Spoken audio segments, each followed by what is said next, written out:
This hearing of the Senate Appropriations Committee will come to order.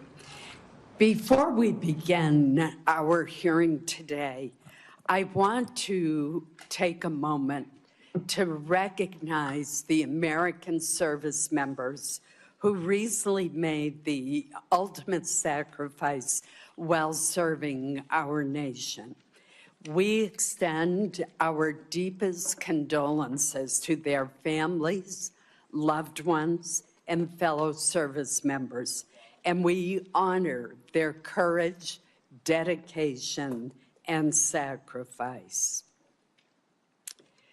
We also grieve today, in the first meeting of the appropriations since his passing, the absence of our friend, our dear friend, and colleague, Senator Lindsey Graham. Turning now to the first panel, I want to express my appreciation for Senators Rounds, Budd, and Padilla for appearing before the committee today to talk about the urgent needs facing their states. I also welcome Secretary Hegseth, Secretary Rollins, and General Caine, and thank them for joining us to discuss the President's supplemental funding request. Our country has many urgent funding needs. For many agricultural producers, 2025 was a year in which the cost of growing their crop at times exceeded what they could earn from selling it. Severe weather compounded these losses. This was certainly the case for many growers in the state of Maine. Our wild blueberry growers and apple producers had to contend with a challenge of a combination of challenging market conditions, an excessively rainy spring that prevented pollination, and drought conditions in the summer and fall. I expect that we will hear a great deal today about how declining commodity prices, rising input costs, labor shortages, trade disruptions, pests and disease, and increasingly volatile weather are squeezing our farmers' already thin margins. Nationwide, we have lost 200,000 farms in the last decade. In Maine alone, more than 500 closed between 2017 and 2022, according to the most recent Census of Agriculture. Our farmers are part of the fabric of America's rural communities, and they need help to survive. USDA has said that additional short-term assistance is needed to help producers weather these extraordinary conditions while long-term improvements take hold. I look forward to today's discussion and making sure that any assistance is structured to meet the needs both of row and specialty crop producers, such as we have in Maine. We will also hear today about the ongoing recovery needs of communities in North Carolina, as well as communities in California, and I suspect other states too, that are still working to rebuild after being hit by devastating hurricanes and wildfires. I would note that the administration's statement that it is open to discussing additional relief for other urgent matters is encouraging because there is strong interest from members on both sides of the aisle in discussing additional targeted relief. Turning now to the defense request, I look forward to hearing from our Department of Defense witnesses and their discussion on why the supplemental funding is critical to supporting our service members and protecting America's national security. There are certainly divergent views on this committee about the decision to use military force against Iran. The Senate as a body has already taken numerous votes on these issues and will likely continue to do so. But irrespective of our differing views about the military operations, the fact remains that there are must-pay bills and urgent requirements facing the department that affect the ability of our troops to be well-trained and more broadly of the U.S. military to deter and defend against potential aggressors worldwide. I would note that some of the requirements, such as the shortfalls in munitions, have been well known to this committee for some time, and prior to the conflict with Iran, there has been bipartisan support to address these shortfalls. While these munition shortfalls have been years in the making, they are growing increasingly urgent. We should not undermine the readiness of our service members for any engagement or refuse to rebuild critical capabilities. Our men and women in uniform do not decide where they are sent or the missions to which they are assigned. Congress has a responsibility to ensure that they have the tools, the training, and the support that they need to accomplish their missions. On the topic of our service members, I would be remiss if I did not note that since January of last year, the department has removed a number of senior generals and admirals from their positions, blocked or altered promotion lists across multiple services, and intervened in several senior assignments. A recent New York Times story reported that about 40 senior officers were removed from promotion lists, and more than 24 generals and admirals were fired or sidelined, including Admiral Lisa Franchetti, the first woman to lead the Navy.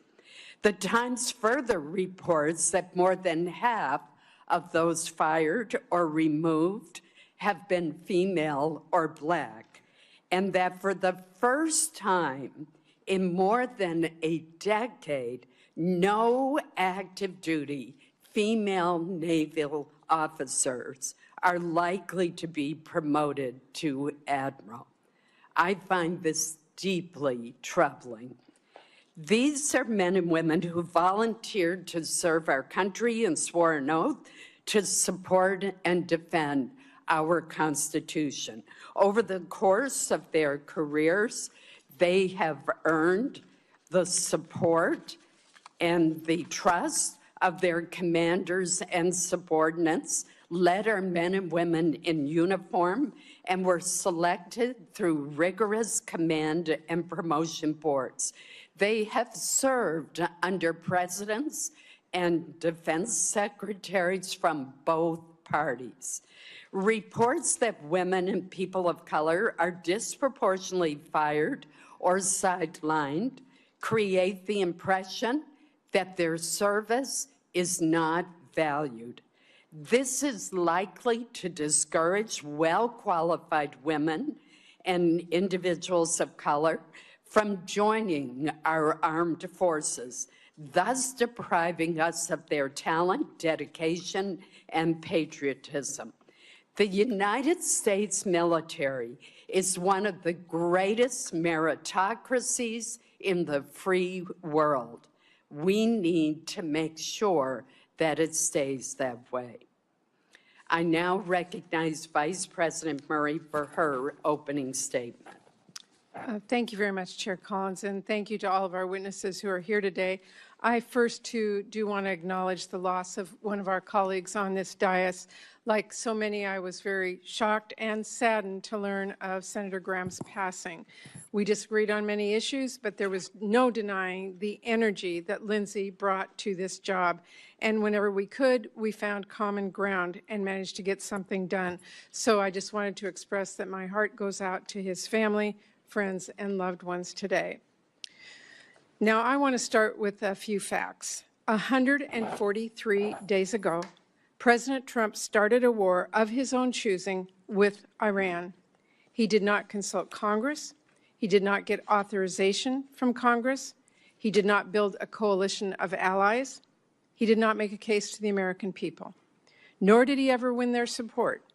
2/3 of Americans opposed the war, and the president's decision had catastrophic costs. 17 American service members have now died, and that includes 3 who tragically lost their lives over the last few days, and another is still missing.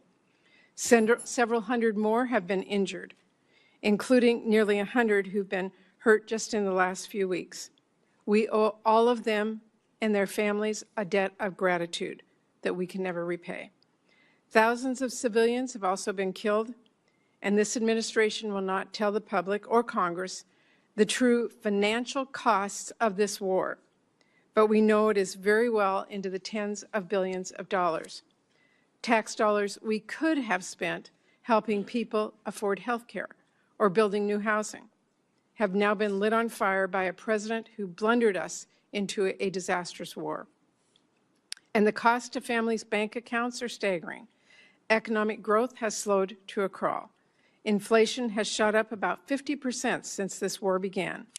On average, gas cost just under $3 on February 28th. Today it is over $4 and ticking back up with the Strait closed again. Americans have now paid more than $70 billion more on gas since this war began. That is over $550 more per household.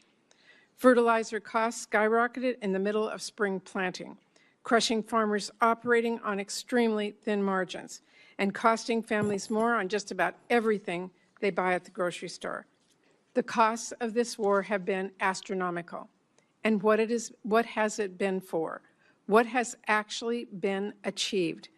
We hear a different rationale for this war every few days. It was about preempting imminent threats, which we now know did not exist. It was about regime change, then liberating the Iranian people. It was about destroying Iran's nuclear program and its Navy. And at one point, it was about taking out its ballistic missiles until the president decided that actually, and I quote, "It's a little bit unfair for them not to have some." Trump has even suggested the war is about taking Iran's oil to, quote, "make a fortune." And now the United States' primary strategic objective seems to be to actually just reopen the Strait of Hormuz, which of course was fully open, toll-free, before this war began. President Trump has, by any objective measure, failed to achieve his goals. Our country is no safer or better off than before the war. In fact, we are considerably less safe. Our stockpiles have been depleted, and it will take years of production to fully replenish them, no matter how much money is thrown at this problem. Our global force posture is much weaker, and as assets have been moved now to the Middle East. And we are now much further away from a long-term solution to halt Iran's nuclear program than we were before Trump ripped up the deal that President Obama negotiated, which secured actual, measurable commitments and progress without ever starting a costly war. In fact, there are new reports that Iran may have moved nuclear assets into a mountain bunker, which raises concerns about whether Iran might restart its program. It used to be a pretty somber and serious thing, a president taking America to war and costing lives and taxpayer dollars. But this president has been downright flippant. The people I represent worry Trump thinks this is all a game and has sent men and women into harm's way without any sort of plan. And now that he's driven that car into the ditch, he wants taxpayers to bail him out. As the daughter of a World War II veteran and a Purple Heart recipient, the way this White House has blissfully operated with no plan for success is disrespectful to our men and women in uniform. These are patriots. They are highly trained and have sacrificed tremendously to keep us safe. They shouldn't be forced to put a show on for the president's birthday parade, or do the job of Border Patrol agents, or risk their lives in a disastrous war that the president clearly failed to think through. And as a U.S. Senator, this administration's refusal to explain what it is doing or how this war is protecting Americans, its refusal to seek authorization from Congress, and its expectation that Americans will now just pay for it all without any explanation or transparency is disrespectful, and it's insulting to the people back home that all of us represent. So here we are 5 months later. The strait is closed. The ceasefire hasn't just disintegrated. This war is now spiraling out of control again. The president is threatening escalation and war crimes and suggesting this could be another forever war. He has told us over 40 times now that a deal is near and the war will be over soon. But now he is asking for $70 billion more, and for us to just trust him, it'll work out fine. Look, I've been very clear. My Democratic colleagues and I will do absolutely everything to ensure that we do take care of our service members and keep this country safe. Chairman Caine, I hope you know that every Democrat on this committee deeply respects the sacrifices that you and our service members and their families are making. Everyone who signed up to serve our country deserves to be more than an afterthought in a war that the president decided to launch despite all the blinking red warnings. But my colleagues and I cannot and will not support rubber stamping a request to bankroll this war and whatever other misadventures Trump wants to get us into next.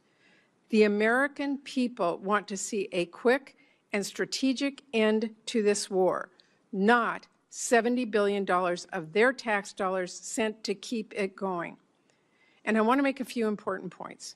First, the president's request is not even primarily a request to cover the costs of the Iran war. This request is chock full of asks to fund unrelated DoD priorities, which should be considered through our annual appropriations process, not in an emergency supplemental. And that includes almost $1 billion for Southcom, nearly $1 billion to keep deploying the National Guard here in D.C., and more than $1 billion for the southern border. Secondly, President Trump is making this request as the Pentagon has a record-breaking $1 trillion total budget for FY26, including over $75 billion it has in unspent money from Republicans' big ugly bill. Understand you may have mismanaged your budget, Secretary Hegseth, but you have to do your due diligence to fix the cash flow problems you've caused before asking taxpayers for more. Third, the president is now asking for all of us to approve tens of billions of dollars in new funding for the war, while his administration still has yet to share actual cost estimates, essential information to justify this request, and a plan for where on earth this conflict goes next. This administration is either hiding the truth from Congress and the American people, or if you take at face value what they've said, and in the few briefings that we've had, they have no idea what is going on and no plan to right the ship, neither of which is acceptable. Now, Trump is also asking Congress for over $10 billion to help struggling American farmers who have been crushed first by the tariffs and then by this war, which has shot fertilizer and diesel costs through the roof. I'm digging into that request, but let me be clear.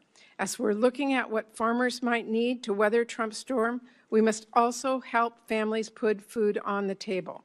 And to do that, we should delay and ultimately reverse Republicans' deep cuts to SNAP, which have already kicked at least 1 million kids off of food assistance.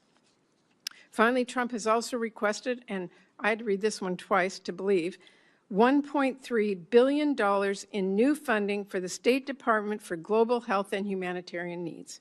At the very same time, his administration is withholding more than twice that amount in funding that has already been signed into law and is available for the same purpose. He's also asking for authorities to make U.S. taxpayer dollars subsidize the Venezuelan oil industry and to finance the establishment of private investment funds like the one he just handed over to one of his ballroom donors.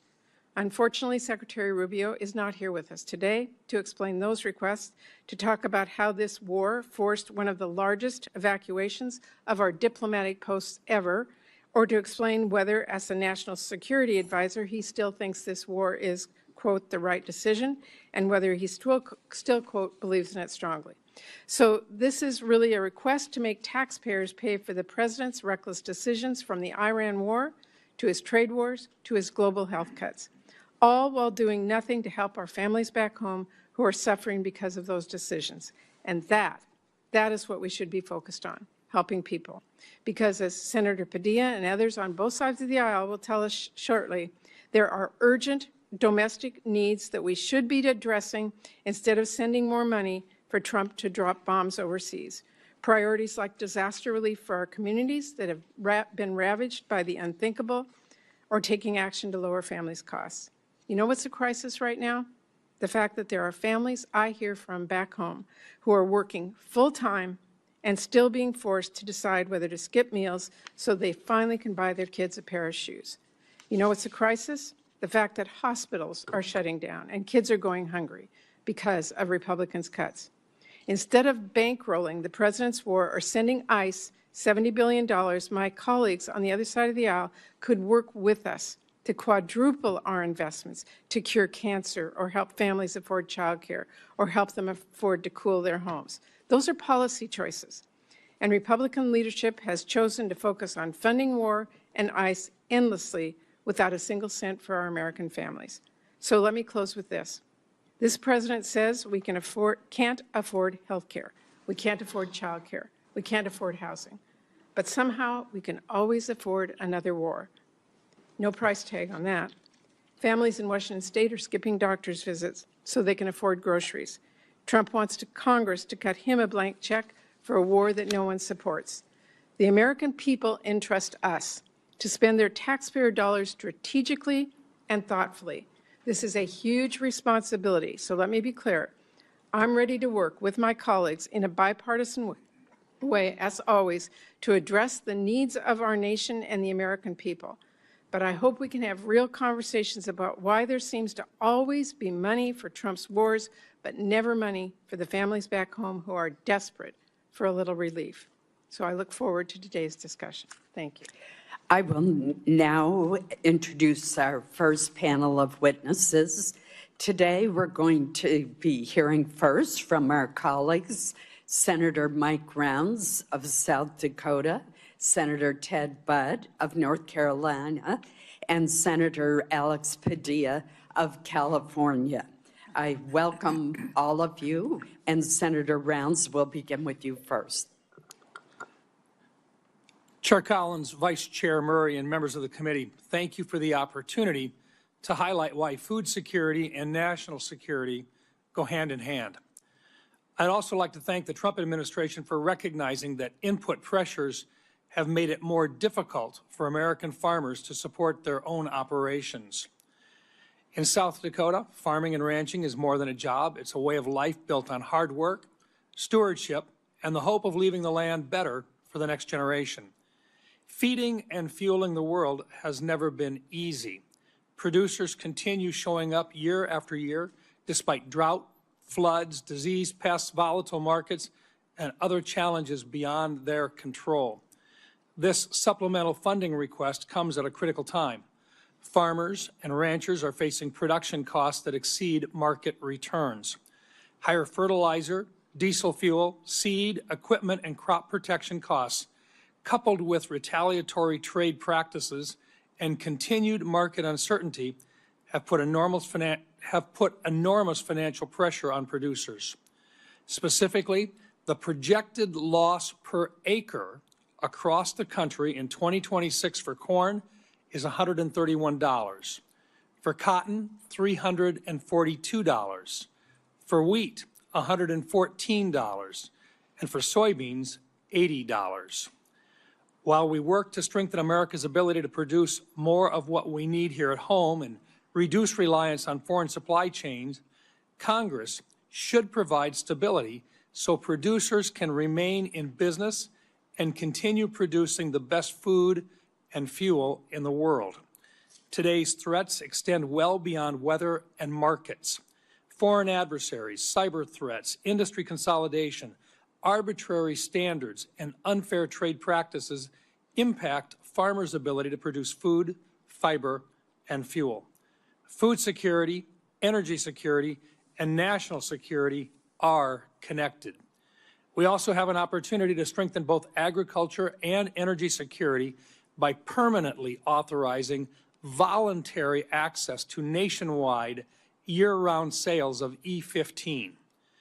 Giving consumers the option to choose a higher ethanol blend would increase domestic fuel production, expand markets for corn growers, reduce reliance on foreign energy sources, and provide families with lower-cost options at the pump.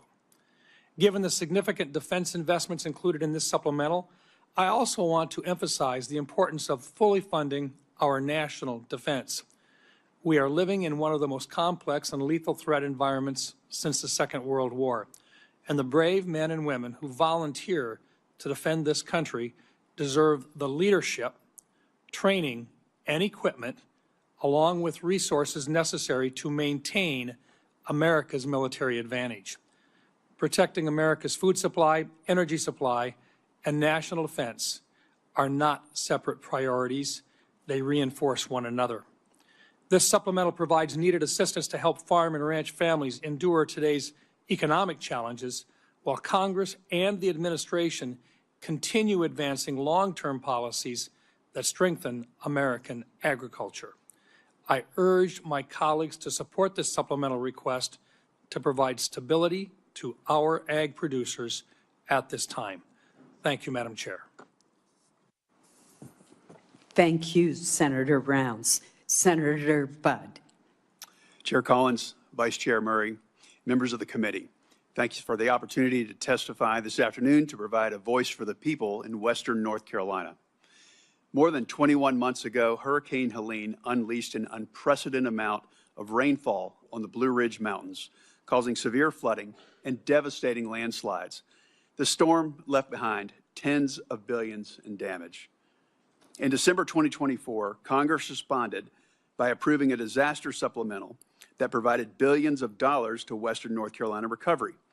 Additionally, North Carolina's state government stepped up by committing roughly $2.4 billion in state appropriations and redirecting more than $2 billion from state agencies for reconstruction. But the Blue Ridge Mountains' challenging terrain has made it uniquely difficult for federal programs to operate, resulting in delays and inefficiencies. And there's still work to be done. Too many projects in Western North Carolina have stalled due to insufficient funding or because of financial shortfalls from expensive debris removal and rebuilding efforts. I greatly appreciate that President Trump and Secretary Mullen have empowered FEMA to more rapidly reimburse the state and local governments for public assistance projects. However, FEMA is only one part of the equation. The Environmental Protection Agency, Department of Housing and Urban Development, and other federal agencies play a key role in disaster recovery. And much of the existing disaster funding for those agencies has already largely been allocated. When I visit Western North Carolina, I see the impacts the delays in recovery have caused. Debris still clogs the waterways. Facilities that provide drinking water and manage wastewater have yet to be rebuilt.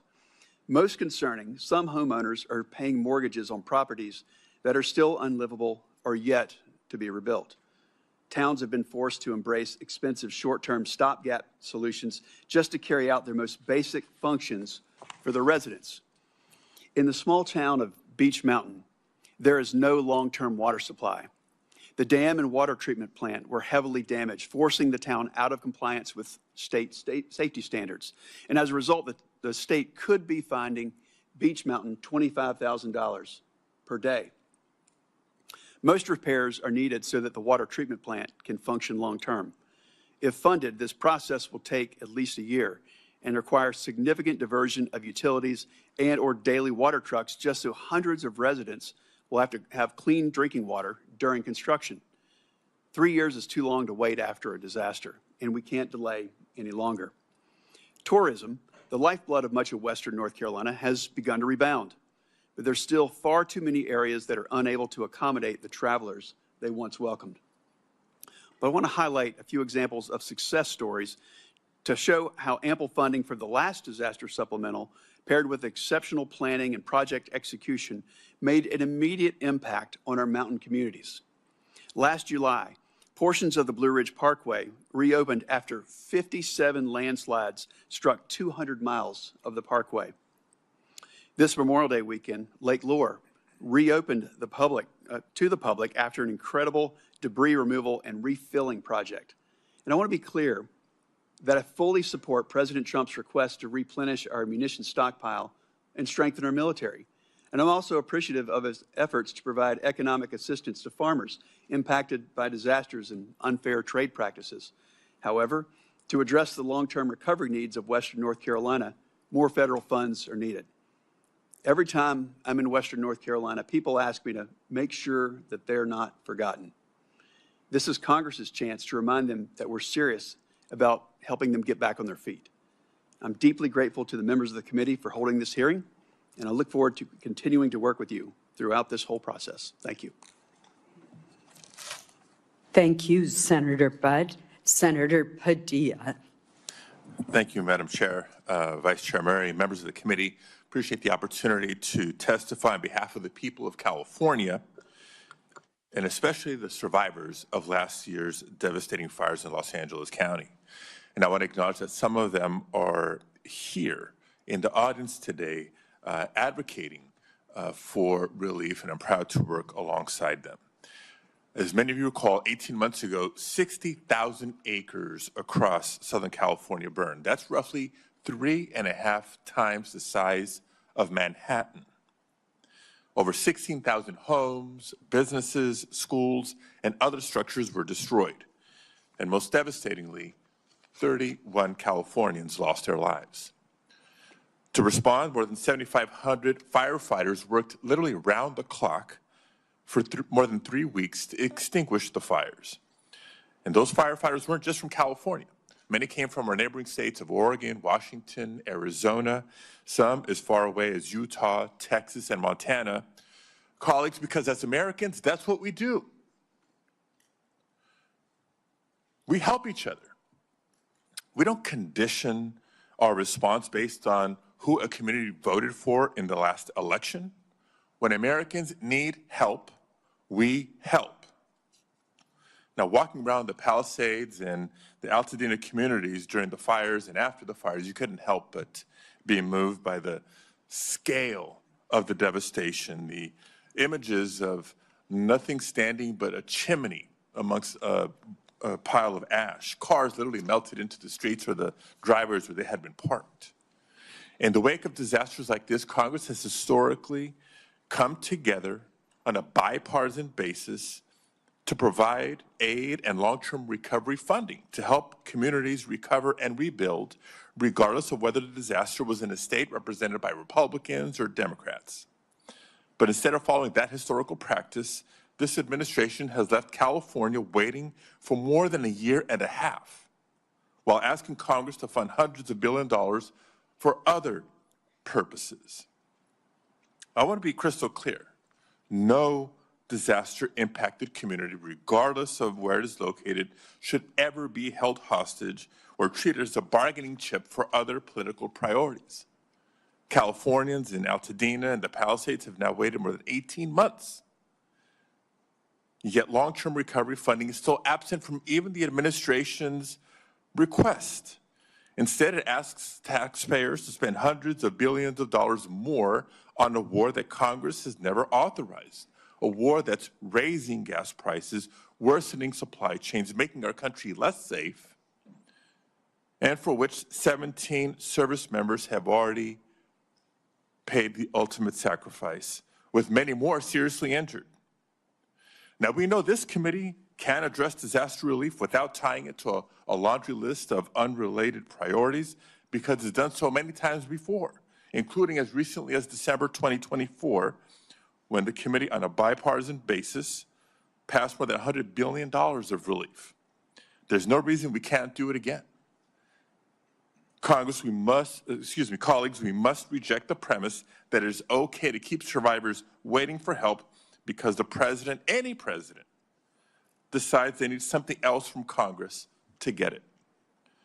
To that end, I do want to thank my colleagues, Senators Tillis, Schiff, and Curtis, for joining me in sending a bipartisan letter to the committee just yesterday, supporting long-term disaster recovery funding. Madam Chair, I'd like to enter this letter into the record at this time.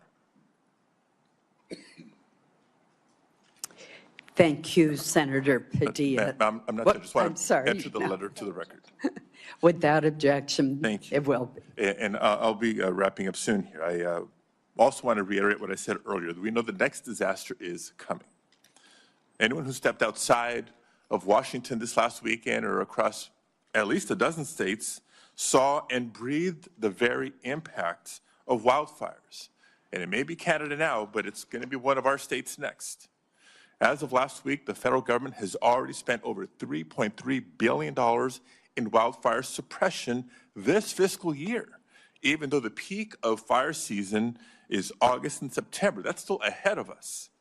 That should concern the committee. We cannot allow wildfire suppression funding to run out before the end of the fiscal year. So in addition to the long-term disaster recovery funding, I urge the committee to examine the need for emergency suppression funds as well. And I would note that the Fire Fix, which has provided a steady resource for fighting wildfires, will expire in fiscal year 2027. Congress needs to extend and increase that funding to ensure firefighters have all the resources they need to respond to the ever-growing threat of wildfires. I'll close by reiterating what I said at the outset. Disasters do not distinguish between red states and blue states. And when it comes to disaster aid, neither should Congress. So thank you again for holding this hearing and allowing me to be a voice for my constituents and for disaster survivors across the country. I look forward to working with this committee to ensure that everyone has the resources and support that they need to recover and rebuild, regardless of which state they call home. Thank you very much. I appreciate the testimony of the entire panel as we consider the supplemental submitted by the administration. Your testimony is very helpful to us. Thank you. I will now ask that our second panel of witnesses come forward.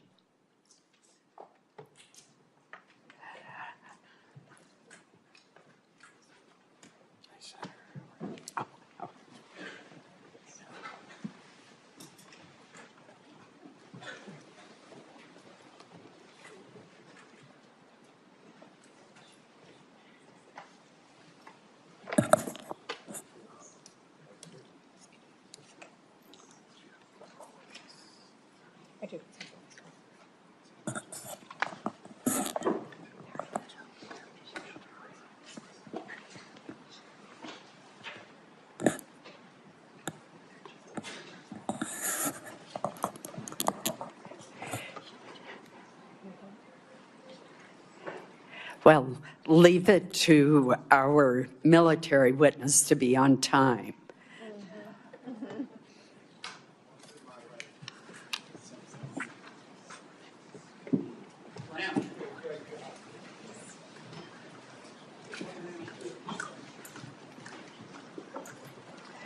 While we are waiting for our second panel to be seated, let me introduce them. We are joined today by the Secretary of War, Pete Hegseth, the Secretary of Agriculture, Brooke Rollins, and the Chairman of the Joint Chiefs of Staff, General John Caine. These administration officials represent the largest components of the administration's request, and we welcome them to the committee today. Secretary Hegseth, we will begin with your testimony. Please proceed. Well, Chair Collins, Vice Chair Murray, members of the Senate Committee on Appropriations, thank you for the opportunity to testify on President Trump's supplemental funding request for the Department of War. As you know, we live in a dangerous world that requires bold and swift action. Hence, this supplemental request for fiscal year 2026. This request is an urgent, necessary injection of resources to address the immediate needs of our department. The supplemental funding request is not a substitute.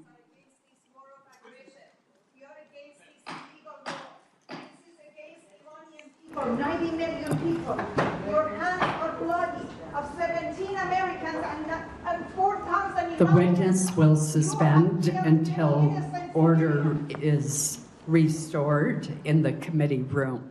I know that individuals feel very passionately, but we must have order in the hearing room so that we can proceed. We're now going to move forward with our hearing. And Secretary Hegseth, please proceed. Thank you. The supplemental funding request is not a substitute for the President's full $1.5 trillion base budget request. $1.5 trillion. Stop bombing our children in Iran and Palestine. This is illegal. Mr. Secretary, please suspend until order is restored in the hearing room. We will begin the timing clock since you've been interrupted twice.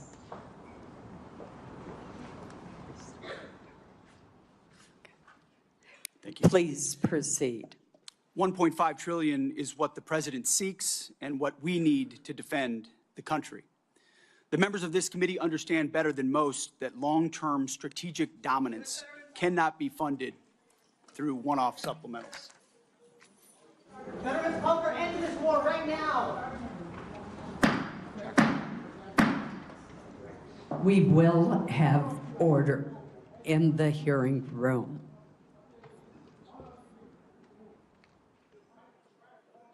Mr. Secretary, please proceed. Collectively, the budget proposals submitted under President Trump follow a simple logic.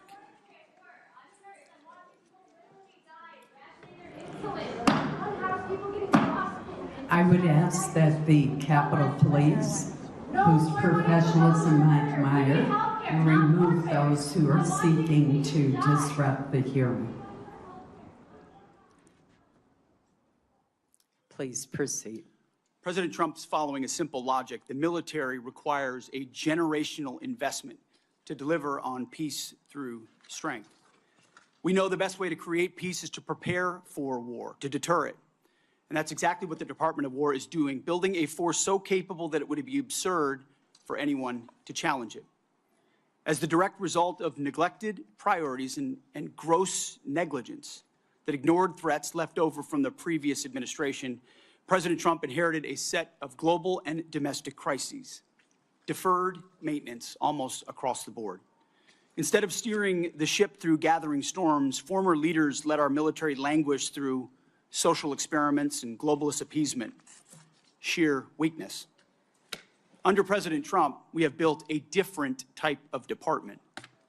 The Pentagon is no longer run by bureaucrats. Instead, it's led by combat-tested veterans and world-class business leaders who are running the department like a business, and tech titans who are bringing lethal innovation to the battlefield. We're also at a different moment, and we cannot afford inaction. If we don't make critical investments right now in tech, in compute, in AI, in autonomy, in space, our adversaries who are already making these types of investments could outpace us. Without these funds, we face critical shortfalls that threaten our ability to also simply pay our service members, rapidly replenish equipment and munitions, and sustain vital operations without disruption. This supplemental request serves two purposes: sustain our military readiness to meet this year's new demands, and accelerate critical capabilities to replace and augment those we have used in contingencies. But make no mistake, this is not a one-for-one replacement. We are upgrading and we are modernizing across the force. On the readiness front, we requested $21 billion. This will fund military pay, replace much of the equipment utilized during recent operations, sustain forward-deployed forces, and grow personnel and strength while stabilizing mission-critical fueled shortfalls and supporting the National Guard. On the capabilities side, we requested $46 billion. These funds will expand production lines and accelerate delivery of high-demand munitions. We're talking about solid rocket motors, JDAMs, hypersonics, and counter-drone capabilities. Additionally, we will use this investment to secure digital and space dominance, including resilient satellite networks. Department leadership recognizes that appropriating those funds is just the first step. Once funds are appropriated, or apportioned, to the department, we need to promptly execute on them, and that's why we're requesting targeted legislative authorities, like transfer authority, to prioritize our greatest needs and opportunities, multi-year procurement for weapon systems, revolutionizing the speed and scale of munitions procurement, and New START authorities. Rest assured that every dollar appropriated to the Department of War will be focused on building the lethality of our joint force and reinforcing peace through strength. As I have said before, not fully funding this department, the Department of War, and we know what that means, that means $1.5 trillion, given the world that we live in and the disaster of what the Biden administration budgets gave us. Not funding this department at $1.5 trillion, I believe, is the greatest threat that our nation faces. Either we invest in our warriors at this moment of step change on the battlefield and growing threats, or this is all just talk. I look forward to working with this committee to secure those funds so that our warfighters can continue to do their work every day to keep our great republic safe. Thank you very much. Thank you, Mr. Secretary. General Caine. Chair Collins, Vice Chair Murray, distinguished members of this committee, I'm honored today to appear before you with Secretary Hegseth and Secretary Rollins to testify on the Department of War's fiscal 2026 supplemental funding request. And I'll note I fondly remember my time at USDA earlier in my career where I had the chance to serve there. I'm also joined today by my senior enlisted advisor, SEAC Dave Isom. As always, I'm deeply grateful for this committee's continued partnership and support for our common defense. I'd like to begin by expressing my deep condolences and that of the Joint Chiefs of Staff and the SEAC for the fallen from this past weekend and their families. Today we remember First Lieutenant Tyler Feehan, Sergeant Michael Swinton, and Private Isabel Gonzalez, and note that the names of our last fallen will be released when we can. I'm humbled daily by the profound commitment of the incredible 2.8 million Americans, just like these names that I've just mentioned, who make up our joint force and serve our nation every day. Also, on behalf of the Joint Force and the Joint Chiefs, I want to express my sincere and heartfelt condolences to the family of Senator Graham for their loss and all of you for the loss of your colleague. The Joint Force remains grateful for his 44 years of service, both in and out of uniform. There is no doubt he made a difference to the safety and security of our nation. On July 22nd, 1940, General George C. Marshall said, and I quote, "For almost 20 years, we had all of the time and almost none of the money. Today, we have all of the money and no time." His words resonate powerfully with me today as we find ourselves in a somewhat similar situation. I've come to you today to request the necessary funds while in the window of opportunity, while time is still on our side. The United States of America faces a global list of military challenges in the Middle East, in Europe, in the Pacific, both nuclear and non-nuclear challenges, and the continued threat of terrorism. We find ourselves living and leading in complex and dynamic times. Our adversaries are aligning in their interests, creating simultaneous challenges across multiple domains. They are sharing intelligence, combat capabilities, and technology that is accelerating the speed of war. It is an imperative that Americans understand that the character of war is changing. Advances in technology are fundamentally and irreversibly changing the way we fight, which necessitates capital to properly arm America's military. Rapid advancements in AI, autonomous systems, deliver critical technological advantages to our national defense and simultaneously introduce unprecedented strategic vulnerabilities and uncertainty across the world, to include right here at home. The low barrier to entry created by affordable, ubiquitous, unmanned systems means our adversaries, rogue actors, state and non-state actors, and violent extremists have access to disruptive and potentially lethal technologies at scale. We've seen this in Ukraine, and we must adopt elements of this fight for our future fights. Conflict is never confined neatly to the land, sea, or air domains. The modern battlefield stretches from the seabed up to cislunar space and beyond, cyberspace, and in the information domain, all at the same time. Our nation must be prepared to fight and win across all of them, all the time, all at once. In addition, the light speed at which information travels now has compressed our leaders' decision space, taking what was once days or weeks in World War II down to milliseconds. Your joint force must be ready because the United States military is America's greatest insurance policy. And I acknowledge all of us find it difficult at times to pay for insurance before we need it. But we must have insurance before the storm comes.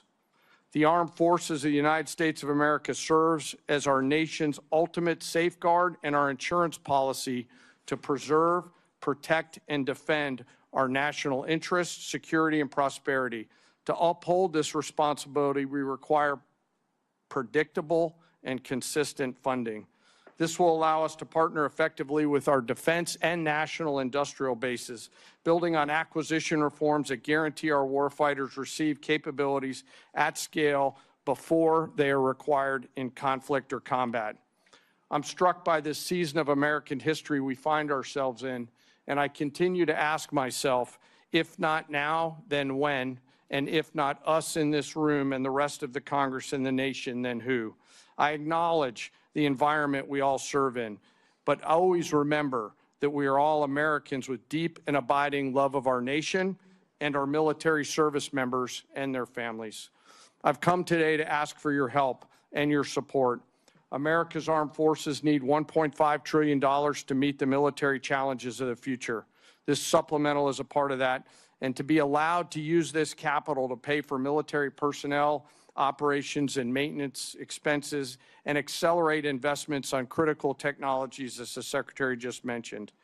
It is critical that we stay ahead of our adversaries, and we must have the funds before we're out of time.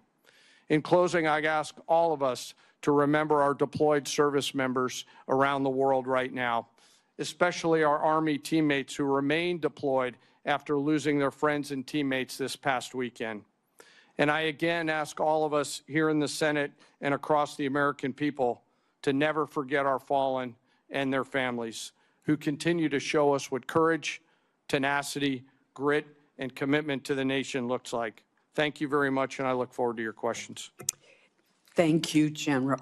Secretary Rollins. Thank you so much, Chairwoman Collins, Ranking Member Murray, and distinguished members of the committee. Thank you for the opportunity to appear before you today.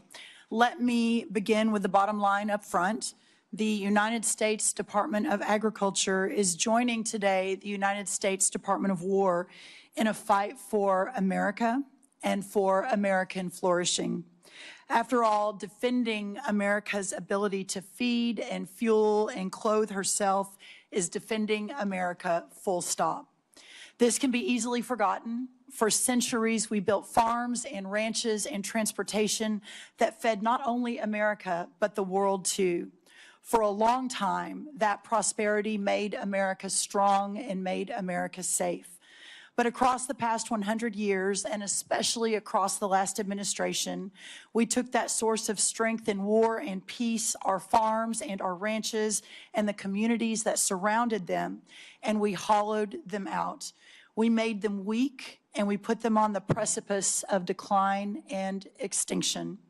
We sent our food production overseas. In fact, 2023 was for the first time a significant net importer of our food for America.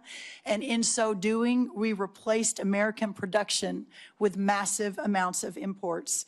We allowed and even encouraged the consolidation of agriculture, seed production, processing, fertilizer, and beyond into massive industries at scale. Today, nearly 85% of our meat packing capacity is controlled by just 4 companies, including 2 that are foreign-owned. Additionally, our largest pork company in America is owned by a China company, or China. 4 fertilizer companies now represent 78% of the production versus just a couple of decades ago, that was in the dozens. And 2 seed companies now produce more than 50% of the seed for America. These are national security implications. When President Trump returned to office, America's farm economy faced one of the most difficult economic environments in decades. Between 2020 and 2025, the cost of seed rose 19%, crop protection rose 30%, fertilizer rose over 50%, fuel and oils rose nearly 33%, electricity 36%, and repair and maintenance 27%. As these costs climbed, commodity prices plummeted. Farm income fell by more than $90 billion from 2023 to 2024, representing one of the largest single-year declines in history.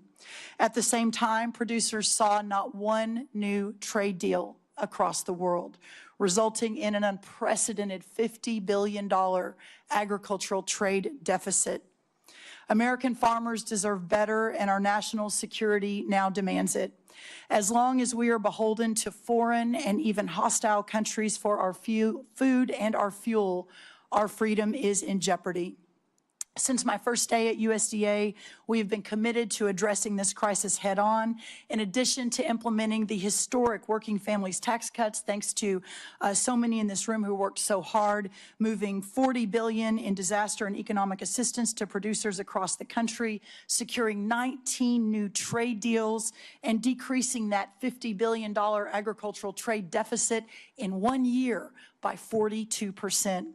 This year, our corn exports are expected to be at a record-breaking 35%, ethanol up 11%, dairy up 15%, and tree nuts up 11%. We are making progress, but we have a ways to go. Administrator Zeldin has secured the strongest renewable fuel standard volumes in history, and the President continues to support year-round E15 for our domestic markets. We have led robust responses to animal health threats, including HPAI and the New World screwworm, and have reduced unnecessary regulatory burdens and partnered with producers to strengthen the domestic demand for American agriculture. These are lasting reforms and will change the trajectory of American agriculture for the future. The trade agreements will take time to fully execute and generate even more exports. The biofuel investments take time to increase the demand for American crops, although we're already seeing a 10% increase since just an announcement a month ago. And of course, onshoring facilities like fertilizer will continue to take some time to build out. But we are confident that the direction of American agriculture is changing for the better. But many producers continue to face economic pressure as we build that economic infrastructure out. Specialty crop growers across the Northeast, the Mid-Atlantic, the Pacific Northwest, and Florida suffered devastating freeze losses this past winter. Producers across the plains continue recovering from catastrophic wildfire and events occurring while many operations are still working to catch up financially. That is why our proposal includes $10 billion in temporary economic assistance for 2026 row crop and specialty crop producers, and also includes $1.1 billion to help producers recover from catastrophic freeze losses suffered this past winter. Congress has taken similar action over many decades, and we're so grateful for that, but including most recently 2023 and 2024 with economic aid and disaster relief aid with the hurricane seasons. I want to be 100% clear as I close. For the sake of American national security, American existence, and the American future. We must, in the long run, end this system that has grown up like a weed and strangled the American farmland and food production.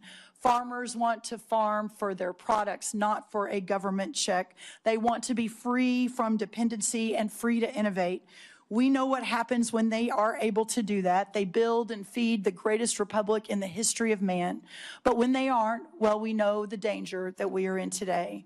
But that's why this supplemental is so important. It provides a bridge and extends a hand to Americans who need it.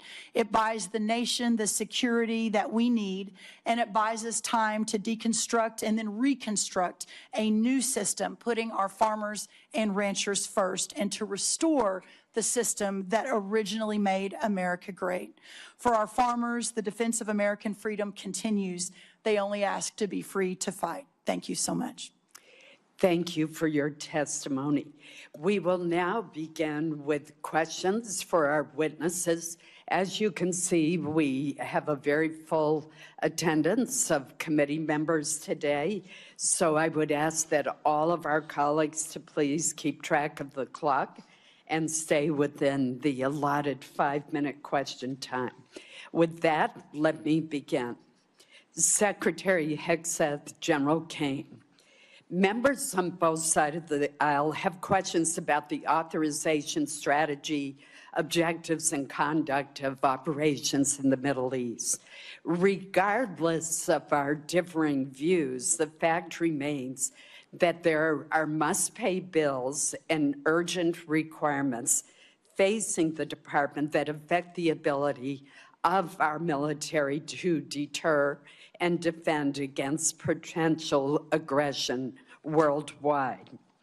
Portions of the supplemental request go toward paying these bills and are necessary to restore readiness, repair, or replace battle damage to aircraft, ships, or bases, and address urgent munitions challenges.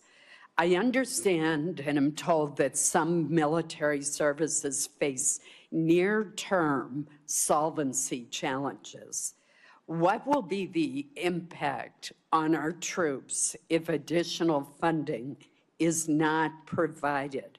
Are there military exercises, for example, that are at risk of cancellation? What message will we be sending to the world? Secretary Hegseth, either you or Senator or General Caine. Chairwoman, I very much appreciate that question, and it's because it's connected to the real-world realities of this budget cycle. There is training right now and training in the future that would have to be curtailed if we do not get our budget needs met and met urgently. And yes, some of that has to do with the current budget cycle and how things come together. But we are a department that for 4 years met funding shortfalls under the previous administration. It was not a priority to fund the Department of Defense under Joe Biden. It also took the munitions and a lot of there were 5 supplementals out of this committee that took munitions one for one and sent them to Ukraine and had tried to replace them with the same bureaucratic process that was too slow and didn't replace them in real time. And then there were threats that were ignored around the world. So you're looking at a lot of negligence and a lot of deferred maintenance that this department is having to catch up on. And so that's why I call this a generational investment. It truly is. This is $1.5 trillion budget with this supplemental being part of it is how we catch up and get ahead. And ensure in the process we're putting soldiers and sailors and airmen first, Marines first, Guardians, that their pay increases, that the end strength increases that have gone up because recruiting is at historic levels are fully funded. So rather than trying to play catch up and make sure we're not losing training, we should be ahead of that curve. And that's where we think $1.5 trillion can get us. Thank you. Senator Caine, I keep calling you Senator General Caine, I'm going to ask you to respond for the record because in my remaining time, I do want to ask Secretary Rollins a question.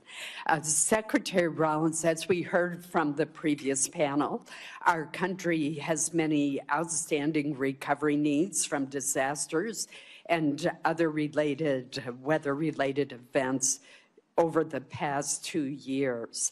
As this chart shows, and this is a chart from your department, Many have unmet weather-related agricultural losses. In Maine, many of our producers are struggling amid a combination of market volatility and disaster conditions last year, which included excessive rainfall in the spring, followed by a severe drought. They need relief. Yet the administration's supplemental request does not include funding to address these recovery needs. It does have $1.1 billion to help Florida agricultural producers rebound from a severe freeze this past winter, but nothing for prior disasters in other states.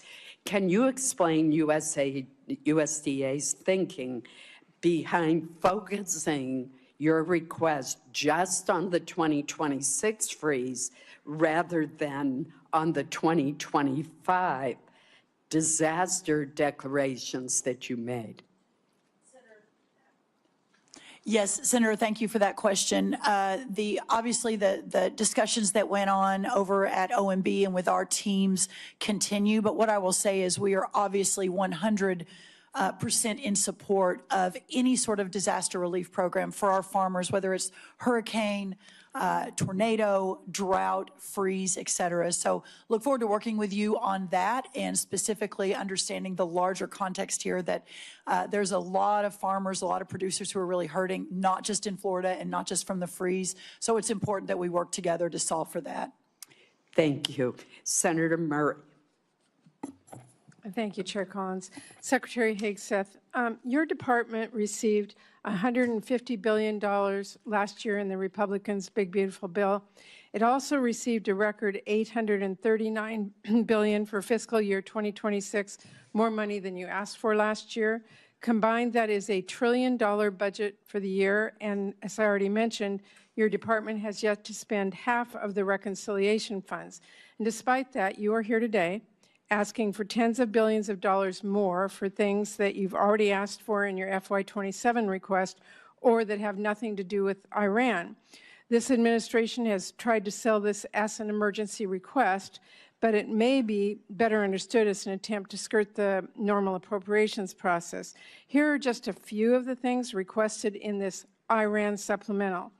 $800 million for the National Guard to patrol D.C. even longer. Over $1 billion for the Army to patrol the southern border, which is DHS's job.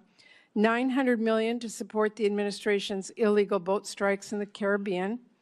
Over $18 billion for munitions, which you've already requested in your FY27 budget request. And $1.7 billion to pay for your decision to recruit more people than the services need, which was not contemplated by the FY26 funding bill Congress recently passed. Now, you've already submitted a reprogramming request on this that our subcommittee is considering now, which really underscores the point I made in my opening remarks that the problem is not a lack of money, but poor planning. So I'll be blunt. The truth is your request does not make a lot of sense. So let me ask you a simple question. Why exactly are billions of dollars more for the National Guard and this administration's illegal strikes in the Caribbean urgently needed for the Iran war? Well, Senator, I wouldn't, of course, agree with your characterization, but why this kind of spending is needed is because of the gross negligence and neglect of the Biden administration inside our department. Ran it like a bureaucracy, abandoned our strength posture around the world, so we're having to reestablish deterrence. You mentioned the end strength numbers, and I will acknowledge that we are ahead of schedule on end strength in recruiting. 8,000 in the Navy, 6,000 in the Army, 4,000 in the Air Force. Because under President Trump, there's been record and historic over 30-year recruiting records inside our department since he won the election because the American people didn't want to sign up for what Joe Biden was providing our military. Let me and be they blunt. want to sign up for what President Trump is doing in his leadership. And so those are good problems to have that we need to fund and a reflection of momentum. And this budget will allow us to continue the kind of momentum that gets us ahead. My point is that a lot of this request does not feel like an emergency. And let me move on. Secretary Hegseth, like most Americans, I've had a lot of trouble following this administration's contradictory statements about the war. On April 8th, you said, and I quote, "Their missile program is functionally destroyed. launchers, production facilities, and existing stockpiles depleted and decimated and almost completely ineffective. Mr. Secretary, Iran has been firing at U.S. military bases in the region and its ships for the last week. How is it possible, if their capabilities were, quote, functionally destroyed 3 months earlier, as she claimed, for them to be doing this now? Well, Senator, Iran is at the weakest point militarily it has ever been in the past decade. Certainly, maybe in 47 years, as they've gathered effectively a terror army. And that terror army was built to try to create conventional capabilities to defend against a pursuit of nuclear weapons, which meant thousands of ballistic missiles, many of which we have destroyed, others of which they have put inside facilities and hidden in underground facilities. And that's what terror regimes would do. So I acknowledge they still have capabilities, no doubt. But the amount of damage that we've done to them over the course of these series of operations has put them in the worst place they've ever been. Okay, well, let me move on. On May 5th, you claimed that Iran doesn't control the strait, and you said that there was a, quote, powerful red, white, and blue dome over the strait. If that was true, how did Iran shrink ship traffic in the strait to a trickle again last week? We pushed almost, I believe, between 400 and 500 million barrels of oil under the nose of Iran over the course of Project Freedom, which went underground, which I acknowledged after we did so covertly because it was more effective to do so quietly than to do so publicly. So we've been in control of moving traffic through there for quite some time. Will they retain the ability to recklessly shoot at commercial shipping? And that's what happened. We had a ceasefire, and then they shot at commercial shipping well, you recklessly also as a state. said at that's that what changed same press conference, and I'm going to quote you, you urged Iran to, quote, let innocent ships pass freely. These international waters belong to all nations, not to Iran to tax, toll, or control. Last week, President Trump said the U.S. would charge a 20% toll to each ship to pass through the state. So based on your opposition to tolls, did you talk to the president out of that idea, or did someone else? Iran's not charging tolls, and they're shooting at ships right now. But Trump said that he wanted to charge a 20% toll. We have a blockade right now of all Iranian ships and Iranian ports, and it's effective. My time is out. Senator Murkowski. Thank you, Madam Chairman, and thank you all for being here. Challenging times, I think we all recognize that. Secretary Hegseth, I want to ask just specific to Iran authorization. The administration has made the case that the action in Iran falls under the president's Article 2 authorities, and we can have disagreement. Reasonable people can disagree about the boundaries of the presidential war powers and have for a long period of time. But I look at the war powers resolution, and it's not ambiguous. It requires the president to terminate hostilities within 60 days absent congressional authorization. So hostilities began February 28th. May 1st, Congress was informed that hostilities had ended, but yet despite the fact that hostilities had ended, we were still seeing sailors being fired upon still activity. Then in June, an MOU is signed to preserve the ceasefire while negotiations continue. That MOU has now collapsed, and we are seeing the resumed attacks in the Straits of Hormuz. On July 10, the administration sends Congress a new war powers notification, effectively restarting the 60-day clock again. So I'm concerned about this sequence because you have a situation where the claim essentially allows the president to extinguish the war powers clock just at the moment that it becomes legally inconvenient through declaration of temporary ceasefire. Then it's reset, avoiding the congressional authorization that the Constitution requires and the war powers intends. So we had an opportunity in previous appropriations hearing for me to ask if you felt the administration had all the authority that it needed. You indicated at that time that no, additional authority was not needed. Is the administration still taking that position about needing no authorization from Congress at this time? Senator, I know there's a long longstanding legal debate on this particular topic, but we certainly as a department share the position of the White House that we have all the authorities necessary at this moment. So let me just kind of do a follow-on.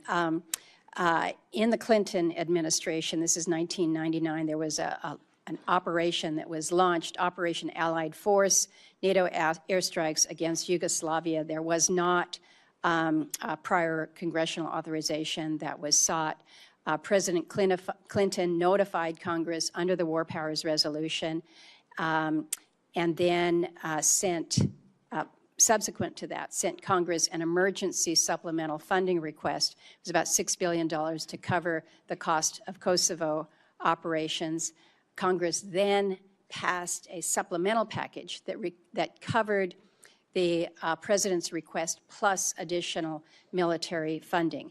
But Congress never passed a standalone authorization for use of military force in Kosovo. When the war powers clock was set to run out then in May of 1999, the Clinton Justice Department's Office of Legal Counsel issued an opinion holding that the supplemental appropriation itself, passed without any authorizing language, satisfied the War Powers Resolution requirement. So is the department looking to that or intending to rely on that same reasoning that funding alone can substitute for explicit congressional authorization? Senator, I would have to defer to our legal department, and we'll get back to you with our views on that. But as of right now, we think standalone Article 2 authorities exist for us to conduct this operation on behalf of the defense of the American people, that the president has those authorities, and seeking this funding is important in pursuit of that and our $1.5 trillion budget. But I wouldn't connect the two without consulting with our legal folks first. In my remaining time, let me turn to you, Secretary Rollins. I appreciate that you have acknowledged that fishermen are farmers of the sea.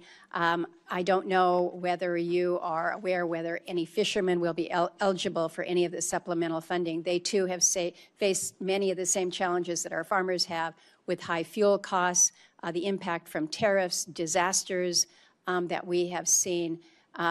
In the 15 seconds remaining, any help for our fishermen? Well, I remember having the conversation with you when we were going through the process, and my commitment to you and to Senator Collins and some of our others on across the aisle was that it's time for USDA to recognize our fishermen as part of our farmers of the sea. That's never happened before. We now have an office at USDA focused on fishermen.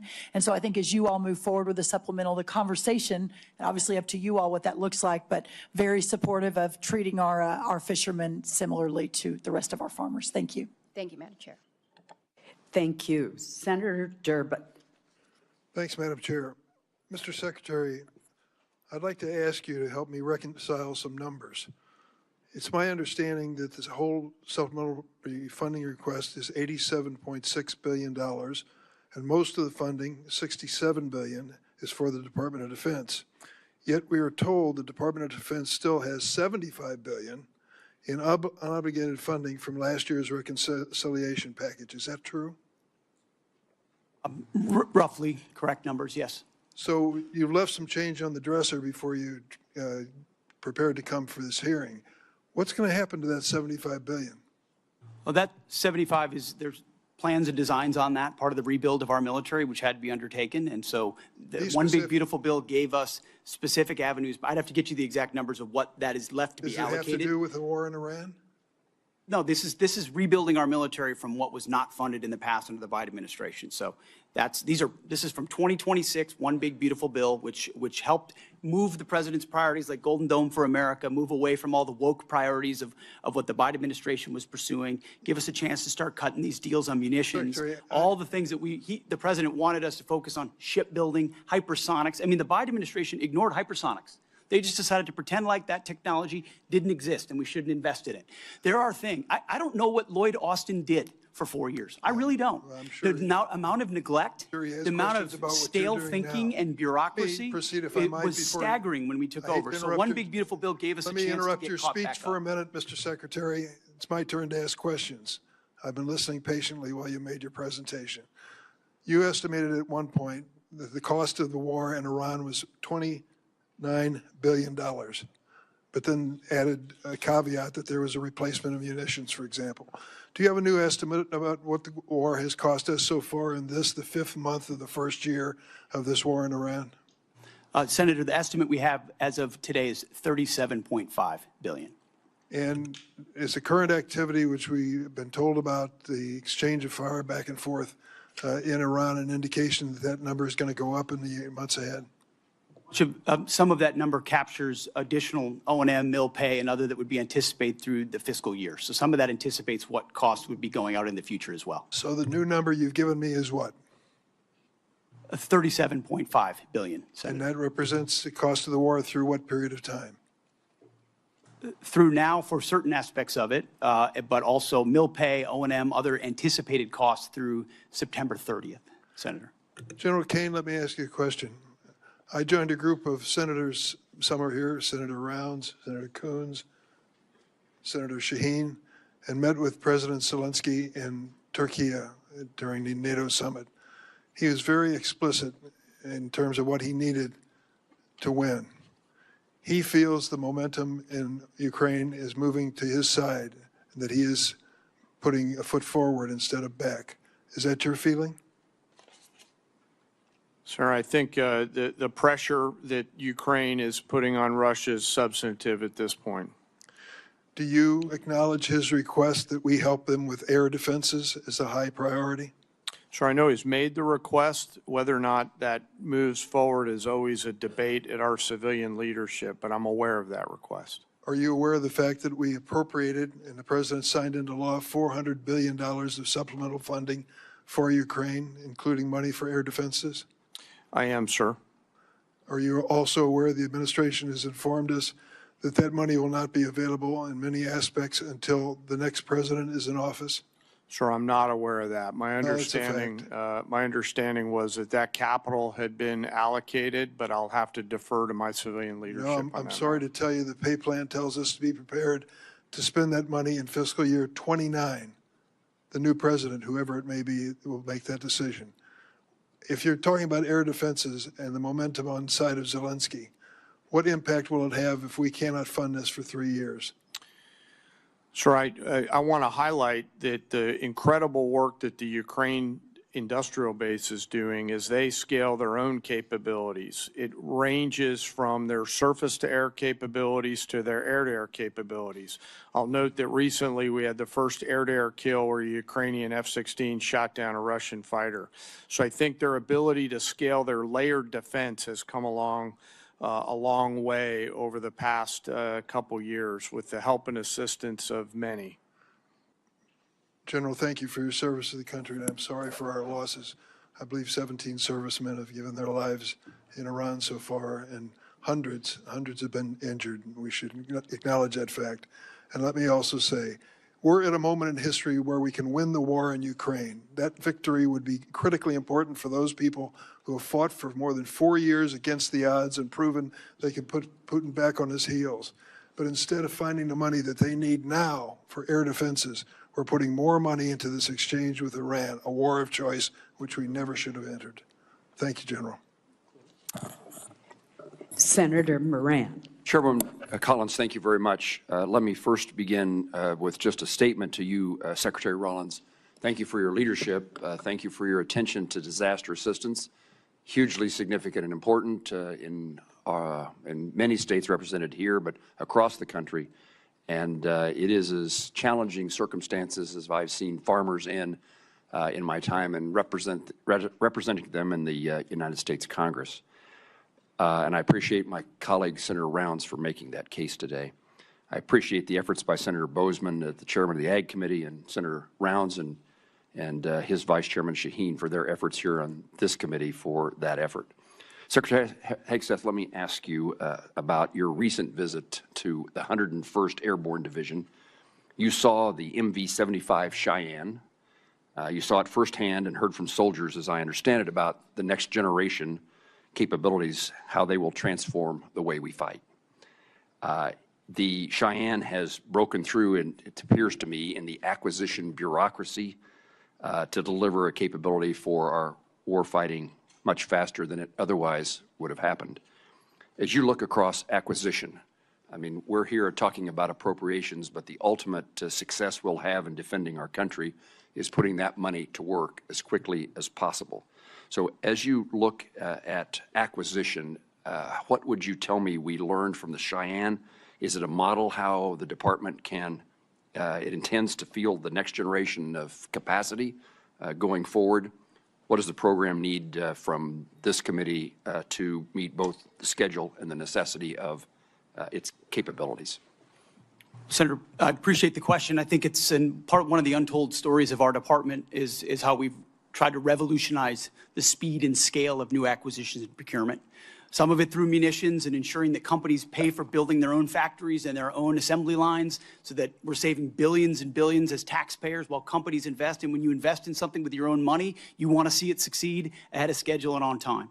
Also opening the aperture so it's not just the prime contractors that are competing, but new entrants who make high cost and low cost capabilities. I think in particular on the Cheyenne and the Black Hawk and the replacement, the gap that some have identified could exist based on the hesitation on speed and replacement exists because of an austerity mindset, again, that goes back to the Biden administration of divest to invest.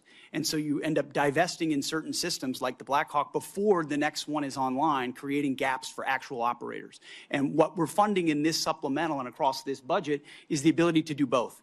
Make sure the systems we rely on the battlefield right now are delivered, and that newer entrants that we're going to need for long-range fight to deliver, to be more survivable in contested environments, which you're talking about. When I had a chance to see it, the soldiers were proud to be in it because they felt like it would give them greater advantage in the future. We need to accelerate the timelines of those and deliver them even more quickly.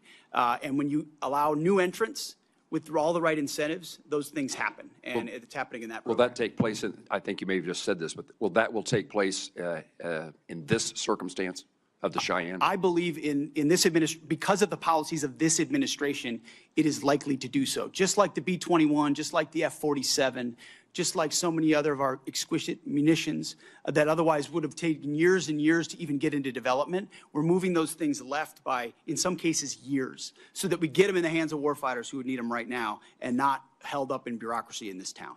Thank you, sir. Let me turn to you, General Caine. The department is requesting a significant supplemental to address the ongoing operational demands. Our adversaries are watching how we resource this moment. Beijing, Moscow, Tehran are all increasingly coordinating their activities and intelligence. In your judgment, do you believe our adversaries view this moment as an opportunity to exploit U.S. commitments elsewhere? And how does this supplemental ensure our deterrence posture and our commitments to allies remain credible in every theater all at once? Well, sir, thanks for the question. In my job, it's to look across the globe and look at the range of trade-offs out there. We are the strongest military in the world. Our adversaries still fear America's ability to project power at the time and place of our choosing. There is no doubt that they are aligning, as I've said before. And I think this supplemental and whatever funding structure the Congress, working with the executive branch, decides to structure and give us the capital, we'll use that capital to ensure that we sustain that, sir. You're assuring us that this supplemental and further efforts will reduce the risks to our nation and its national securities issues. Yes, sir. I view this, and I've spoken to some of you on the phone leading up to this. I view this as future investments to buy down risk, similar to what I said Marshall thought through in those heady days in 1940, where the need to invest capital early to deliver scale is an opportunity that I hope we don't miss, Senator. General, thank you. Thank you, Chairwoman.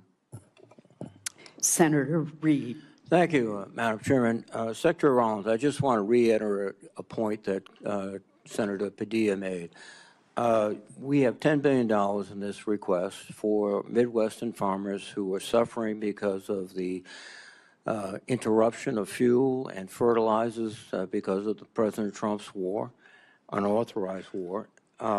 Yet, many states, blue states particularly, have submitted requests. Rhode Island has one.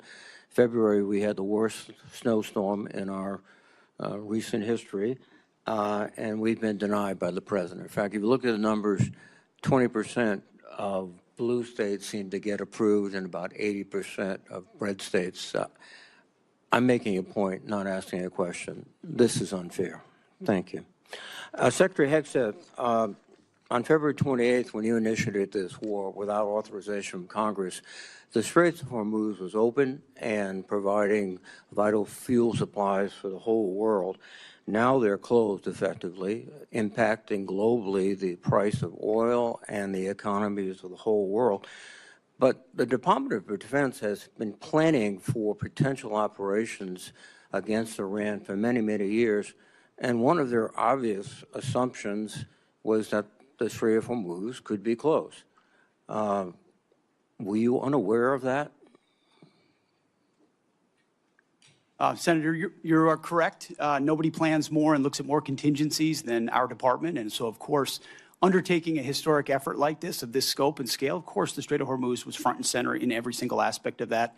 Hence why one of our key objectives to begin with was to sink the entirety of Iran's Navy, which its conventional Navy was sunk. Now, you can't get rid of every single fast boat and every single machine gun and a fast boat or every single coastal cruise missile. So we acknowledge that if the state decided to become a terror state shooting at commercial shipping, that would be an ongoing and contested part of the battle, to include their willingness to mine international water. So one side weaponized the strait, and we've been fighting back the entire time. Completely aware that the Strait of Hormuz could be closed, and obviously sinking their ships has not affected their ability to effectively close the straits. We had U.S. boats that surrendered to Iranian ships under the Biden administration. So their Navy was effective in expeditionary ways in the past. We're talking about a war you started, not a situation in which oil was flowing freely. There was no conflict. We weren't losing personnel as a result of Iranian actions. So your fallback to the Biden administration is just a very, very obvious excuse for what I think is probably, as you described so often, gross negligence. You did not fully inform the president that you would be in a situation where the Strait of Hormuz could be effectively closed, oil prices could surge, and effectively the Iranians could maintain their ability to strike back as they are right now. They just killed some of our servicemen last weekend. This battlefield and all the dynamics of it, of which the chairman and I are responsible for ensuring the president understands every branch and sequel of what could happen, and we did. So the fact that those contingencies all were part of the possibility, and we understood that, is all the more reason why President Trump deserves the kind of praise he should get for undertaking this effort, having the courage to ensure that crazy Islamists can't have a nuclear weapon to hold us at issue. And he's been willing to stay committed to that regardless of the challenges. Excuse me. So he should be praised. He should be praised for starting a war without authority, creating a situation in which the world economy is suffering tremendously. We have to have extra money for our farmers. And we have no outcome, at least no realistic outcome in sight yet. Let me switch to General Caine. General Caine, these airstrikes have not yet deterred and defeated the Iranians. Do you think airstrikes alone will do that? So I think academically, as you look across the totality of history, air power's got limits, and we always have to be mindful of those. I think where America's area of exclusivity is when we bring the totality of the diplomatic, informational, economic, and pair that with the military, and there's a lot of that work going on. Well, the military, the next step would be escalation by ground combat. Do you anticipate that escalation? Sir, I think it'd be unhelpful for me to opine on hypotheticals. What I can tell you is we always develop an unbelievable amount of options and the associated risks. And then my main job is to always ensure that leaders understand those options and the risks. Now, if you employ ground troops to seize objectives, which I would assume would be the first stage, are you prepared for an extended guerrilla war, which would likely happen in that area? Sir, with all due respect, I think it'd be unhelpful for me to opine on hypothetical situations on whatever decisions the president may or may not take in the future. Have you advised the president that a ground combat would be very expensive in the lives of our soldiers, sailors, Marines, airmen, and also could probably lead to an extended unconventional war in that area. I don't see the Iranians sort of throwing their hands up saying, welcome to Iran. Senator, I always advise the president on a range of military options and all of the risks that are contained within that, but I have to keep my military advice to the president private, sir. But, well, thank you. Thank you, sir. Senator Hoeven. Thank you, Madam Chair. Secretary Rollins, I want to thank President Trump, and I want to thank you for including farm bridge assistance in this supplemental request. I know I've worked very hard to get it included. I know you have worked very hard to get it included, and I want to thank you and your whole department for your work on it and for this vital support of our farmers and ranchers. What I want to ask you about, though, is actually crop insurance. The number one risk management tool that our farmers have is crop insurance. And the buy-up option is critically important. It covers 67 million acres, 67 million acres of farmland in this country. It was decommissioned, and we need to get it reinstated. Again, you and I both worked very hard on this. Please update me on where we are in terms of getting that buy-up option for crop insurance reinstated. We are 100% supportive of that and are moving forward to execute that buy-up option. Thank you for your leadership on that, Senator. Thank you for your support. Also, Assistant Secretary Fortas for his support. It's very impactful, very important, and will make a big difference for our farmers right now. So thank you for that. Thank you. Secretary Hegseth, are Russia and China helping Iran? And if so, how? Well, Senator, as the chairman alluded to, there's definitely adversary alignment, attempts to do so, and there are many ways that we deter that, some of which are, and the depth and extent of it ought to remain classified, and it should, but there are ways in which both of those countries are limiting at different levels, enabling some of the things Iran is doing. Yes. General Caine, would you like to add? Sir, I'd rather not opine on the specifics because that would divulge what we know, and I never want the adversary to know what I know. I just want to know it. And hopefully we'll get a chance to do that in the skiff. Yes, sir. Happy to do that in the skiff, sir. This relates both to the funding, but also, again, to how we achieve our objectives with Iran. Starting with you, Secretary, can we get to the point, and we're seeing continued, I think, improvement and progress on this, but essentially where we can work, and hopefully our allies they need to step in there with us, but where we get to the point where we can operate in the Strait of Hormuz, but keep Iran blockaded. We're continuing to get better at that, but that's how we they'll never do anything that they say they're going to do. They've proven that over and over. We have to keep the pressure on. But if we can do that effectively, we keep the pressure on and achieve our objectives. Tell us where we are in getting that accomplished. Senator, I think that's a really good point. That's effectively what we did to create the pressure that led to the circumstances of the MOU, which was we're running a route where ships, and we did it covertly in cooperation with Gulf countries and others who were willing to take some of the risk with our protection and then maintain the blockade. So effectively, oil's coming in and out, oil prices are coming down, but our blockade is staying and the pressure is mounting on Iran. That's something we have done and can continue to do. We moved into an MOU where Iran said we won't shoot at shipping, and then the IRGC turned around and decided to start shooting at commercial shipping again, at which point the president, I mean, as he should, cannot tolerate that, and so we respond, as he said 10 times, you shoot at ships, we're going to shoot at you overwhelmingly, which we have been doing now for, I believe it's a 10th consecutive evening. So consequences come with the willingness to shoot at commercial shipping. Our blockade has been reimposed and is effectively impenetrable. We got seized a ship inside the Arabian Gulf as well. So there's a lot of different angles to it, a lot of levers we can pull, and ultimately a lot of the strikes that Admiral Cooper and CENTCOM have been undertaking are taking Iran's ability to see and sense away in the Strait of Hormuz, which has tactical benefits for us. And that's what this funding is about. This funding is about making sure that we and our allies can operate in the Strait of Hormuz, which helps bring down energy prices for every single American consumer, and that we force Iran to meet our objectives. Isn't that what this package is all about? This is a peace through strength package. Right on. That's what 1.5 trillion has always been about, a generational investment at a, as the chairman alluded to, a step change moment. We need to be able to do it at speed, at scale, with autonomy, with AI, with exquisite high cost and low cost, to be ahead and stay ahead so that you're not just able to do what we need to do in the Strait of Hormuz, but deter adversaries like Russia and China from getting involved in future contingencies. And just General Caine for any follow-up that you would like on that issue. Sir, I wouldn't have anything to add. Okay. Again, thank you, and thank you to all of our men and women in uniform. We appreciate them so much. Senator Shaheen. Thank you, Madam Chair. Secretary Hegseth, since you last testified before this committee, we finally received the spend plan for the $400 million FY26 appropriation for Ukraine security assistance.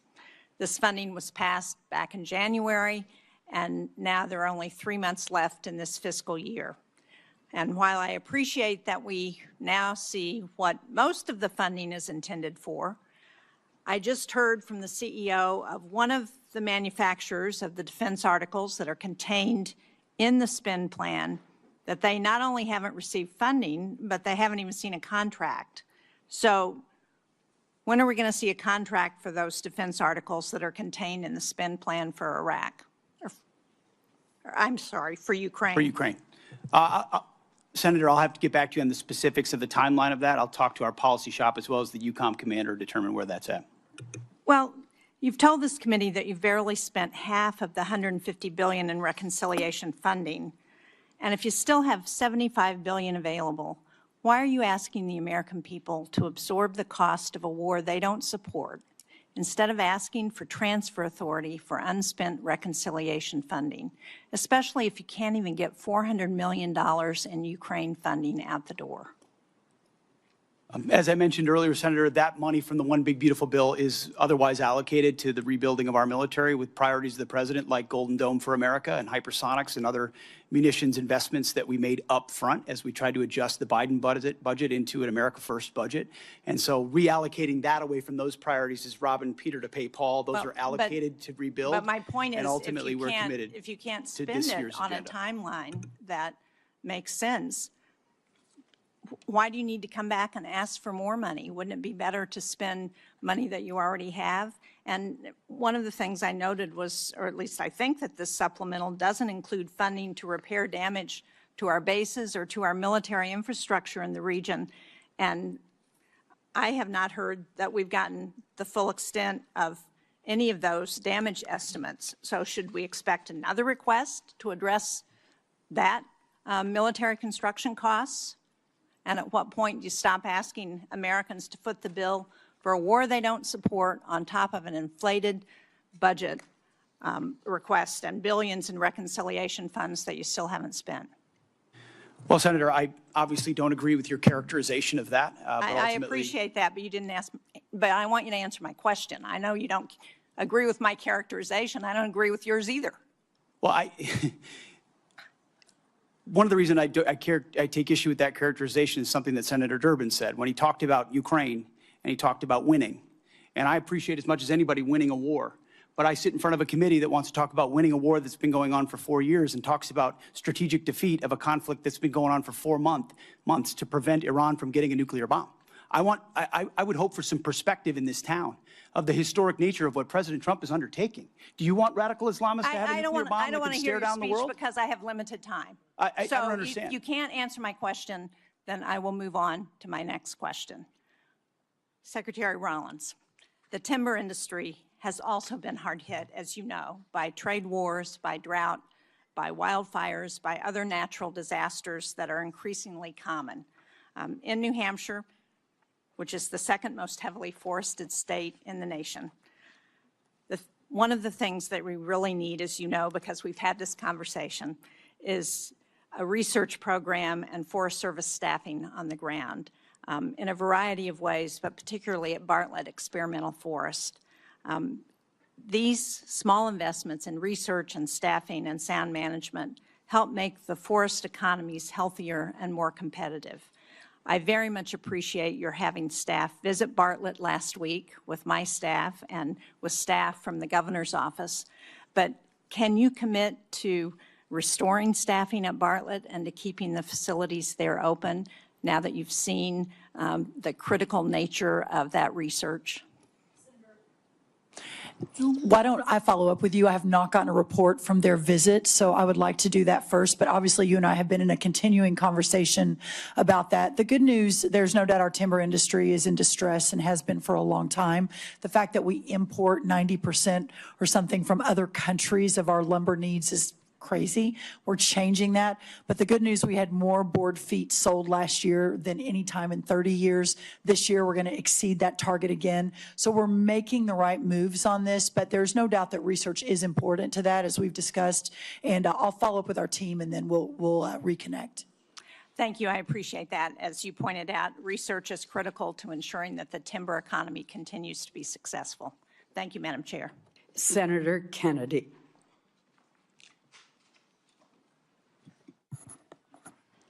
Thank you, Madam Chair. Thank you all for being here today.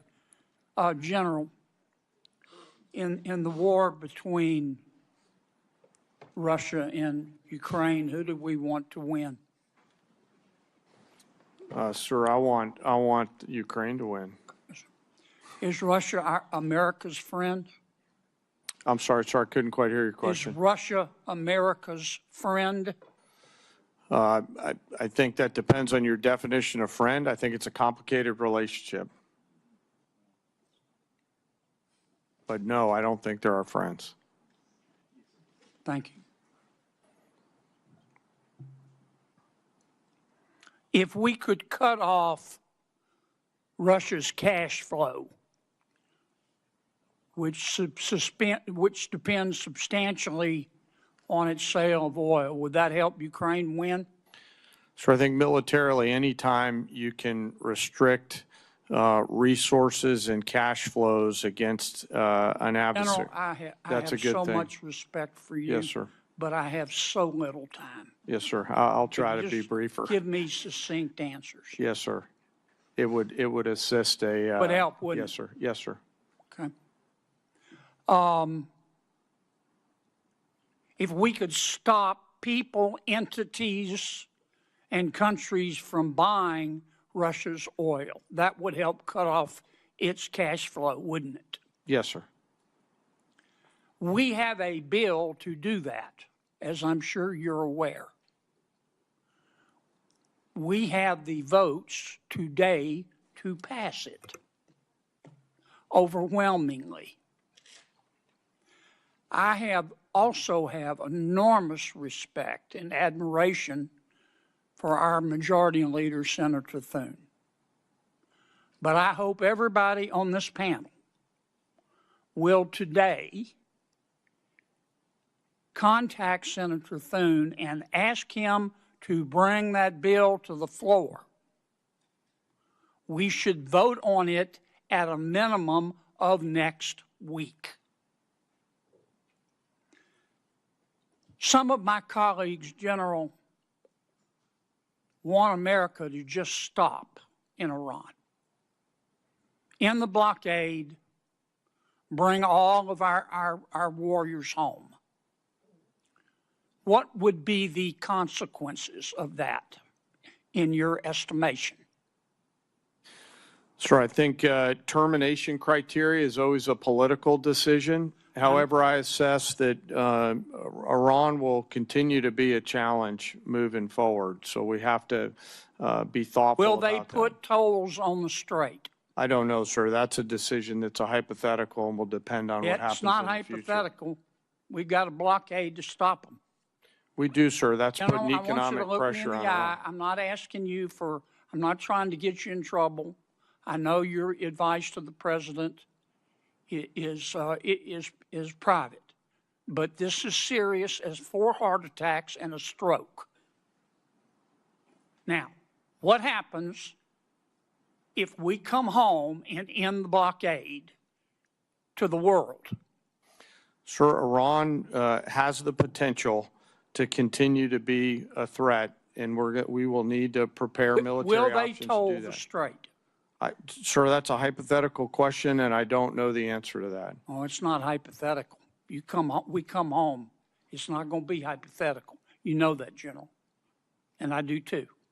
And I appreciate your discretion, but we're down to it. We need some hard answers and some straight talk. What'll happen, Pete? Senator, I would agree with the chairman, but the likely outcome is they would try to impose their will on the waterways in ways that the world would not like. Call it a toll, call it a fee, call it an exchange, call it control. They would do something that they would try to hold it at issue. Yes, sir. Would they try to commence development again of a nuclear warhead? Part of the reason President Trump had to have the courage to do what he did after Midnight Hammer is that they didn't give up their ambitions even though their nuclear sites had been obliterated. So this is a regime hell-bent on nuclear ambitions, and President Trump's been willing to go after them. We need straight answers. Do we have the ability to destroy whatever is underneath Pickaxe Mountain? Senator, a lot of our capabilities are classified, but if anybody in the world can reach anything on God's green earth, it's the United States military, the most powerful military in the world. It's all about options and trade-offs. All right. I'm going to take a little extra time because others got it, Madam Chair. I won't abuse it. Secretary, are shrimpers farmers? Absolutely, yes. There are farmers of the sea. Are oyster harvesters farmers? Yes. In this USDA, yes. Are they having to compete with other countries who grow oysters and shrimp in a ditch and shoot them full of antibiotics? 100% yes. And if you eat too much of that foreign shrimp and oysters, you'll grow an extra ear, won't you? I'm not sure about that, but I know it is not good. And I also know we import 90% of our shrimp. Why aren't we inspecting the shrimp and the oysters from abroad? Well, it goes much larger than that. Why are we importing so much from abroad, which goes to the president's trade agenda? I'm in big trouble. Yes, you are. Guys, look, we need straight answers now. We're down to it. Senator Merkley. Thank you, Madam Chair, and Secretary Rollins. I appreciate your partnership on addressing several issues in Oregon, and I sent you information about a couple others, and you responded. Appreciate it. We'll follow up on the research service. We'll follow up on the concern about in-kind contributions serving as a match. But I particularly need your help on the fire funding. And I know you've indicated how important that is. Where we stand now is that the Senate seems hamstrung, that they're seeking to have OMB give them a number on that. Various sources say the number is probably about $5 billion. I don't really care if it's 4.5 or 5 or 5.5. The point is that folks here, senators, are asking for a number from OMB in order to go forward. And when we're looking at the fires right now in my home state's the epicenter of the highest risk in the country. So can we get your help to get that number and move this process? Yes, absolutely. It is of paramount importance, especially in the middle of fire season right now. Thank you so much. Thank you. And Chairman Caine, I think there was a sense that the President expressed at the start of the war that the U.S. military power was overwhelming and would likely produce unconditional surrender quickly by Iran. And that obviously hasn't happened. Was it your opinion as well? Did you feel like our military force could produce an unconditional surrender in quick order? Sir, I won't, with due respect, I won't share my private advice to the President. What I will assure you and the American people is I always speak truth to power and offer an accurate assessment of what my assessment is of both our readiness, the plans and activities that might be undertaken, the associated risks, and the secondary and tertiary considerations that go with those opinions or options. Thank you. So you feel like the various risks that the Iran could possibly close the strait, despite the destruction of their navy, that the possibility of assassinating their political leaders and their military leaders could produce a strengthened hardline and weaken the reformers, that Iran would have the ability to sustain its ability to attack sites throughout the Middle East, that the initial requirements of the war could surely deplete our basically high-end standoff munitions, that this could affect our relations with our allies. All those were factors well considered in this decision to go to war?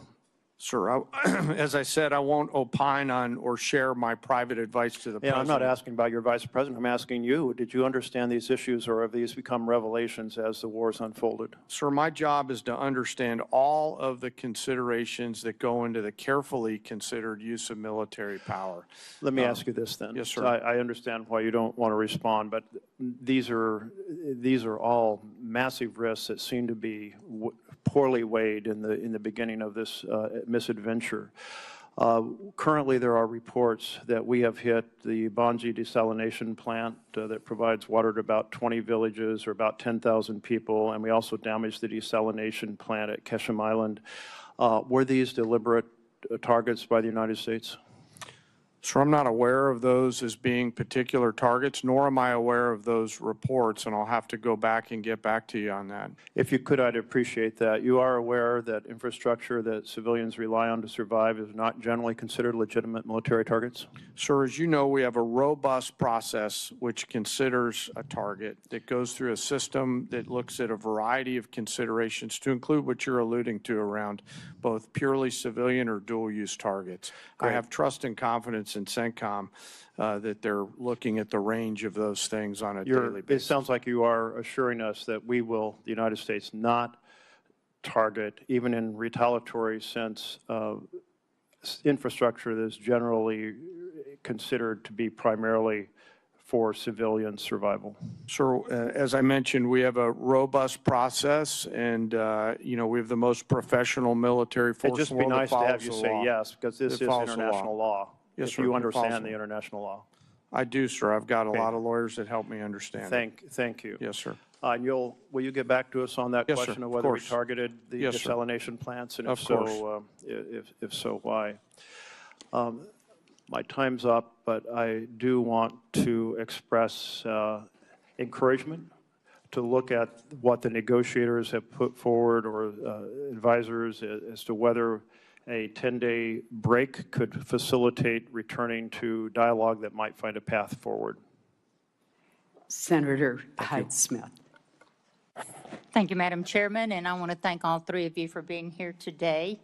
I am going to direct my first question to Secretary Rollins, and again, I want to commend you publicly for the outstanding job you're doing at USDA. You know, this is my world. As former Ag Commissioner, I hear from a lot of producers in Mississippi, and they are so pleased with your performance, and that is just truly genuine right there. But I'm pleased to see the administration's supplemental request as for ag producers, because before I comment on that, I just want the entire committee and administration to take note of the tremendous timber losses as well in places like Mississippi due to winter storms and the tornadoes we've had there. It is significant, and I certainly look forward to working with you with the concerns of the timber sector. Regarding this supplemental, you know, our row crop producers, as you've mentioned in your opening remarks, they are truly in a serious situation. I've talked to multi-generation farmers back home who are the best of the best that did not even plant this year because they could not make the numbers work. And producers in Mississippi and nationwide, you know, we continue to face these economic conditions. They're not going away anytime immediately or soon, but we've seen the commodity prices drop and the input costs just go through the roof. If we want the next generation to stay on the land, Congress, we're going to have to take this opportunity to provide this critical market assistance for our farmers and enact policies that build structural demands for commodities like the Buy American Cotton Act, that year-round E15, all of which would make the paths better, more favorable for these producers going forward.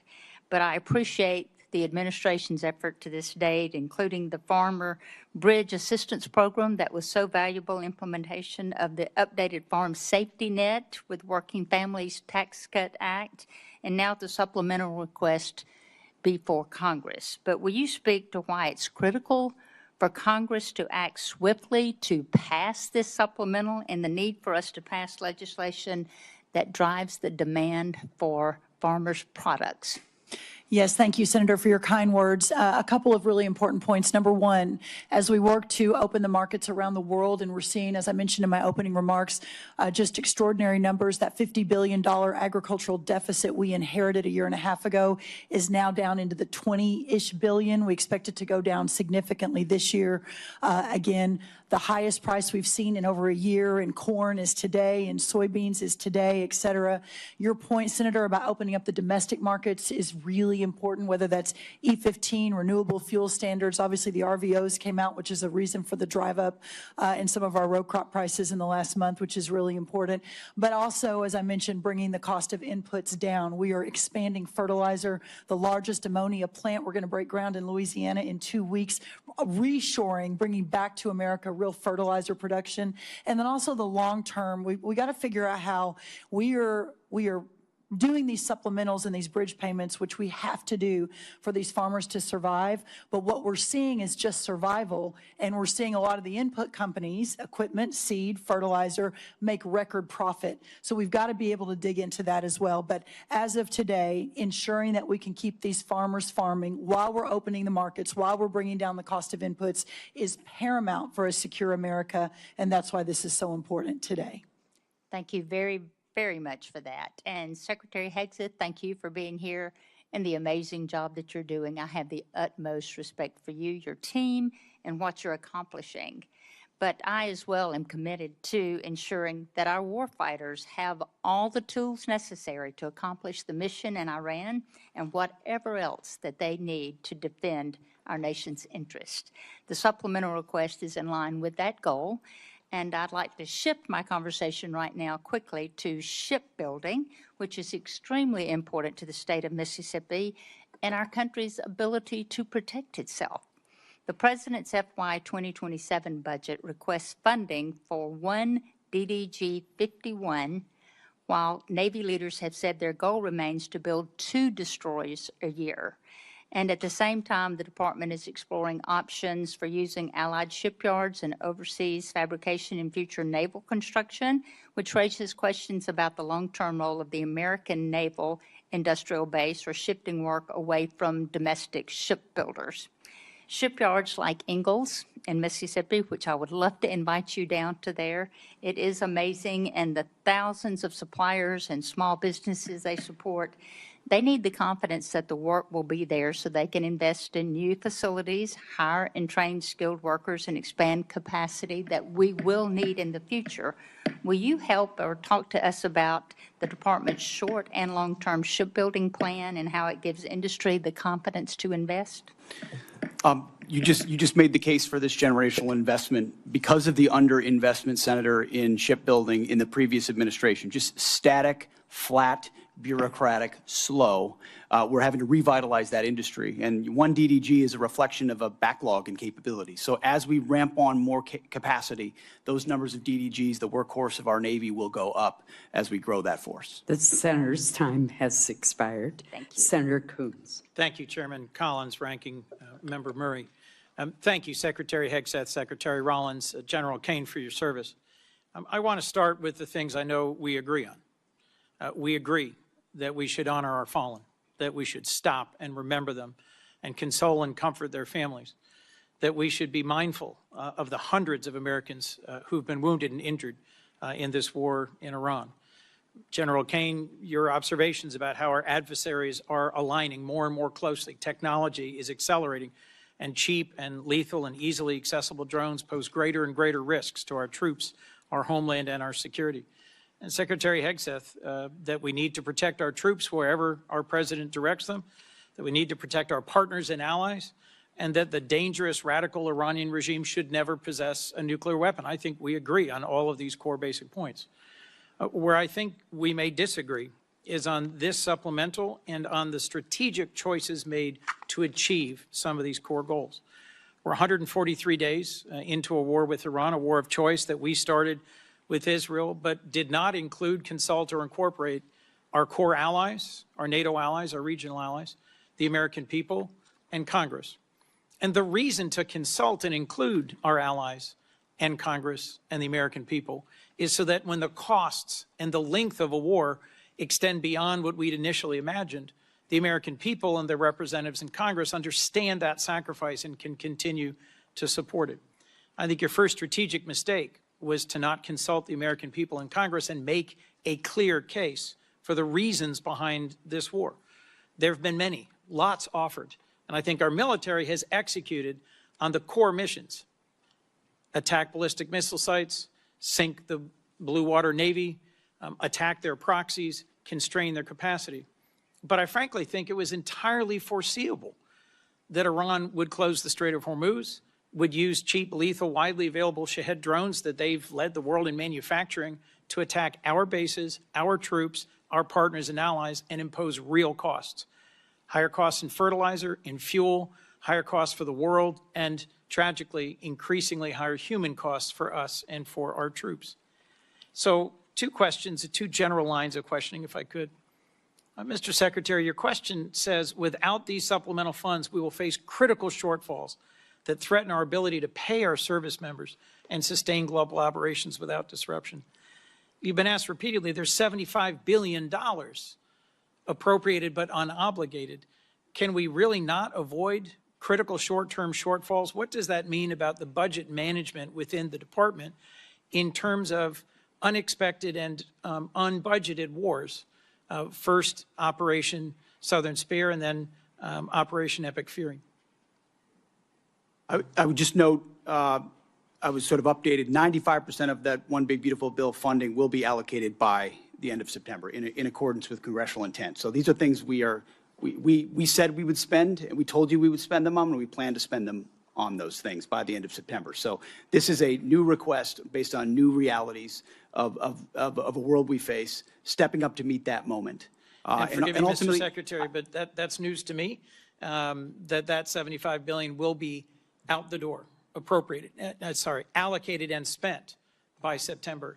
And I was simply questioning how we have ships running out of fuel in the open seas and planes being grounded and I didn't say ships were running out of fuel in open seas or planes were grounded. I'm saying we have to make trade-offs. Maintenance accounts are everything our troops need on the battlefield, they're getting in spades and beyond.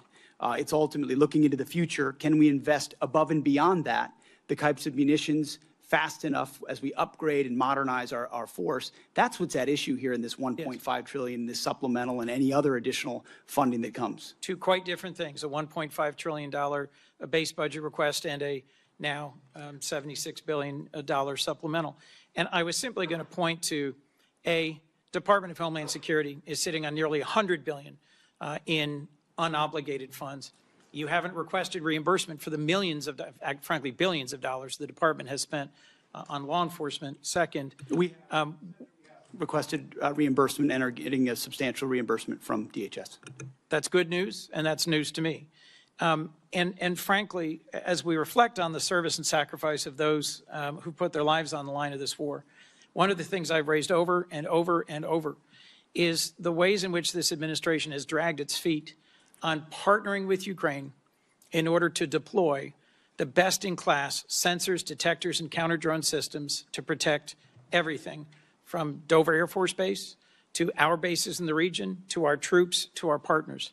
I want to see you focus on accelerating the defense of our troops and our nation, focus on accelerating the defense of our troops and this region, and a strategy that has a real chance at succeeding at the goals that we agree on, because the strategy followed, I think, has no credible likelihood of success.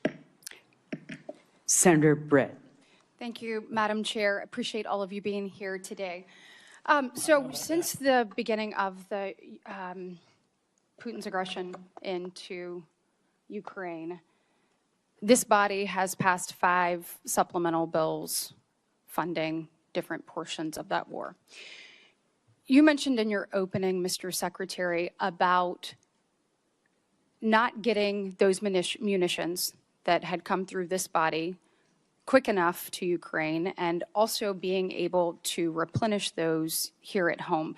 Can you talk a little bit more about that? Because I remember the previous administration dragging its feet after this body gave them directive as to what to do. So can you shed a little bit more light as to what you were talking about in your opening? Well, thank you for that question. Sometimes we forget recent history, which under the Biden administration, there were 5 supplemental requests for Ukraine, which almost every member of this body voted for to send rapidly in a bipartisan fashion for something that this committee and the administration deemed to be urgent. President Trump may take a different view, but that was the view of the Biden administration. And real quick, wouldn't you say it would be urgent to make sure that our men and women in uniform right now have everything that they need? I would argue providing for American men and women as opposed to Ukrainian men and women is a higher priority for the United States Senate. So 5 supplementals that went to Ukraine, as good as that cause may be, why is that righteous to do? But funding troops in harm's way right now, given the threat and what they're undertaking, this is a partisan exercise. And so it's hypocrisy. Mr. And I appreciate Secretary, you pointing it out. Real quick, Madam Secretary, question for you. When the Russia-Ukraine war started, we saw obviously costs go up around the world. In particular, in that region, we know that supplying of fertilizer, was tremendous. We also know Ukraine was top 5 when it came to wheat and corn and other things that we utilize, across the globe. It's my recollection that fertilizer went up about 55%. Obviously, if we were able to create stability there in the region and have peace, it would follow that then prices would likely go down over time within the agriculture world as well. Is that fair? Yes, that's correct. Okay, and when we're looking at the Ukraine and Russia war and trying to end Putin's aggression, trying to bring peace, General Caine, if we were to cut off the funding that Russia was getting, would it follow that would be a driver that could possibly lead Putin to the table? Sarah, yes, and their economy is struggling now. Thank you. And we also know, I saw reports this weekend, that it is said that possibly Russia and China, which I know you can't comment on right now, but are actually helping Iran, whether it is targeting our troops, funding, and other mechanisms. So a thing that we could all agree that ending that would be helpful. I want to just echo Senator Kennedy's comments that I think the sooner we can get this bill on the floor and passed, it'd be huge with regards to Russian sanctions. Also want to just talk briefly about the dysfunction of this body. So my question is for you, Mr. Secretary, and you, General Caine. I would have to think that our adversaries, and I believe that we need to fully fund our military, making sure that our warfighter is the best ready, trained, and equipped across the planet. I think we have an obligation and a duty to not only meet the needs of the moment, but to also look at what's to come and be preparing for that. You talked about an insurance policy. You talk about what we need to do. Now is the time to do those things. But I would have to think that the dysfunction of this body, whether it's the full shutdown, a partial shutdown, not being able to pass NDAA, not being able to pass FISA, I would have to think that our adversaries look at that, and it gives them a little bit more credence as to what they're doing abroad. Can either one of you comment on that? Thank you, Senator. That's why I have said, and I will continue to say, that the inability to properly fund this department, the Department of War, is probably the single greatest threat our nation faces. Whether or not we will make a generational investment in not just winning the wars currently, but deterring the wars of the future, given the step change in technology of this moment and the underfunding of the previous administration. You didn't mention continuing resolutions, which is a whole nother way our department has foolishly budgeted. So I appreciate you highlighting that. It's very true. Yeah, and General Caine, question for you. Obviously, a shutdown is just is a terrible thing for the Department of War and the men and women that you oversee. But I would assume that a CR is not much better. Can you comment on the effects of that? Ma'am, the department's done a lot of work to bind together founders, funders, and fighters as we look to the challenges that we face in the future, and a CR would hurt badly the effort to properly arm the joint force. I hope we can work together to do the right thing. Thanks. The people are depending on it. Senator Schatz. Thank you, Chair. Thank you, Secretaries and General, for being here. I want to start by paying my respects to First Lieutenant Tyler Feehan of Eva Beach, Hawaii, who was among those killed in Jordan this weekend while serving our country. His courage, selfless dedication, and unwavering commitment to duty reflect the very best of our armed forces. We extend our deepest condolences to his family, his loved ones, his fellow service members, and remain forever grateful for his sacrifice. Secretary, about 190,000 people in the state of Hawaii, believe it or not, voted for Donald John Trump. And I know a lot of them, and I represent all of them. And one of the reasons that they were enthusiastic about Donald Trump, and you, Mr. Secretary, was they thought that we were going to have a new foreign policy. And that I think, I'm paraphrasing, but I think you characterized yourself as a reformed neocon or some such thing. And people were pretty thrilled about the idea that we were going to, that America First in their mind meant that we were going to not do this kind of adventurism. And so I don't want you to answer me, I want you to answer them. And I want to walk through the sort of stated objectives of this war at the outset. Regime change. We now have a younger and more radical regime. Depleting, eliminating their conventional missile capability. It's true that we've depleted their conventional missile capability. It's also true that anything the Department of War sets out to do, it usually succeeds at. So the question is not, do we kick ass? It's when do we decide to use kinetic engagement to extend our power across the globe.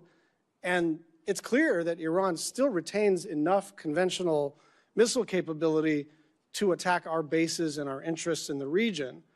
Now, it's true that the Blue Water Navy is destroyed. It's also true, and you know this, that the IRGC has something that you may not call a navy, but it's got capabilities to touch us with drones and missiles and lay mines in the Strait of Hormuz, preventing their nuclear capability. It's also true that if you bomb the crap out of a place, they're going to have less capabilities by the end of it. But it's also true that we have not eliminated their nuclear capability, and whatever duration we've set them back actually pales in comparison to the, and I'll say it, the Obama nuclear deal, which we did without having to put our people in harm's way.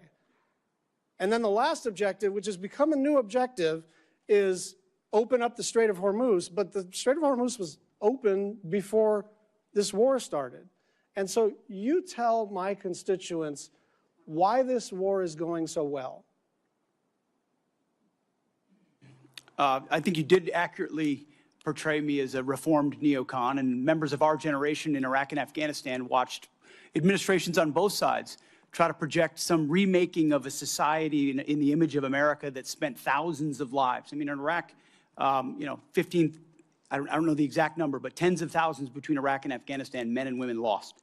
President Trump said, we're not fighting stupid wars like that again. And he hasn't. That's why we haven't been trying to remake Iranian society, but simply in a realist, America First way, ensure they never have a path to a nuclear bomb, full stop. And he has said as a candidate, and he said as a private citizen, Iran can never have a nuclear weapon because radical Islamists with nuclear weapon will wield it over our head in perpetuity. Secretary, so President Trump ran on fighting wars differently, and we're doing so overwhelmingly. And he was very clear as a candidate that Iran can never have a nuclear capability. Yeah, so I think he's directly on par with exactly what he said he wanted. Here. I think we're understanding the limits of air power here, because we're basically at a stalemate. Someone says the Strait of Hormuz is closed, and we say, well, we got a naval blockade. and we're just going to see who blinks first. And the truth is, in order to sort of change the balance here, change the equation here, some kind of escalation would have to be considered. And if you're taking that off the table, then we are in a holding pattern. And I go back to the original 5 objectives, and none of them have been met. Some of them have changed, but none of them have been met. And with gas at now 402, with the Brent crude hit 90 today, up from 70 2 weeks ago, gas up about $1 nationwide, about $1.50 in the state of Hawaii, people want to know, why are we even doing this? Senator Fisher. Go ahead. Thank you, Madam Chair. Secretary Hegseth, I appreciated your perspective on the focus on the 4-year war in comparison to a 4-month war with a nuclear adversary. And I thought it was very well said. Thank you. If we want to support Ukraine going forward, I think the best way to do that is to dramatically increase munition production. And we need more interceptors. We have to be able to move forward. So do our allies and our friends. And let me emphasize that this supplemental does that. This is what we're talking about here today. It's one of the things that we're talking about. As a member of the Armed Services Committee, one of my priorities for over 5 years now has been on munition production. General Caine, what happens if Congress doesn't fund this $21 billion request for additional munitions?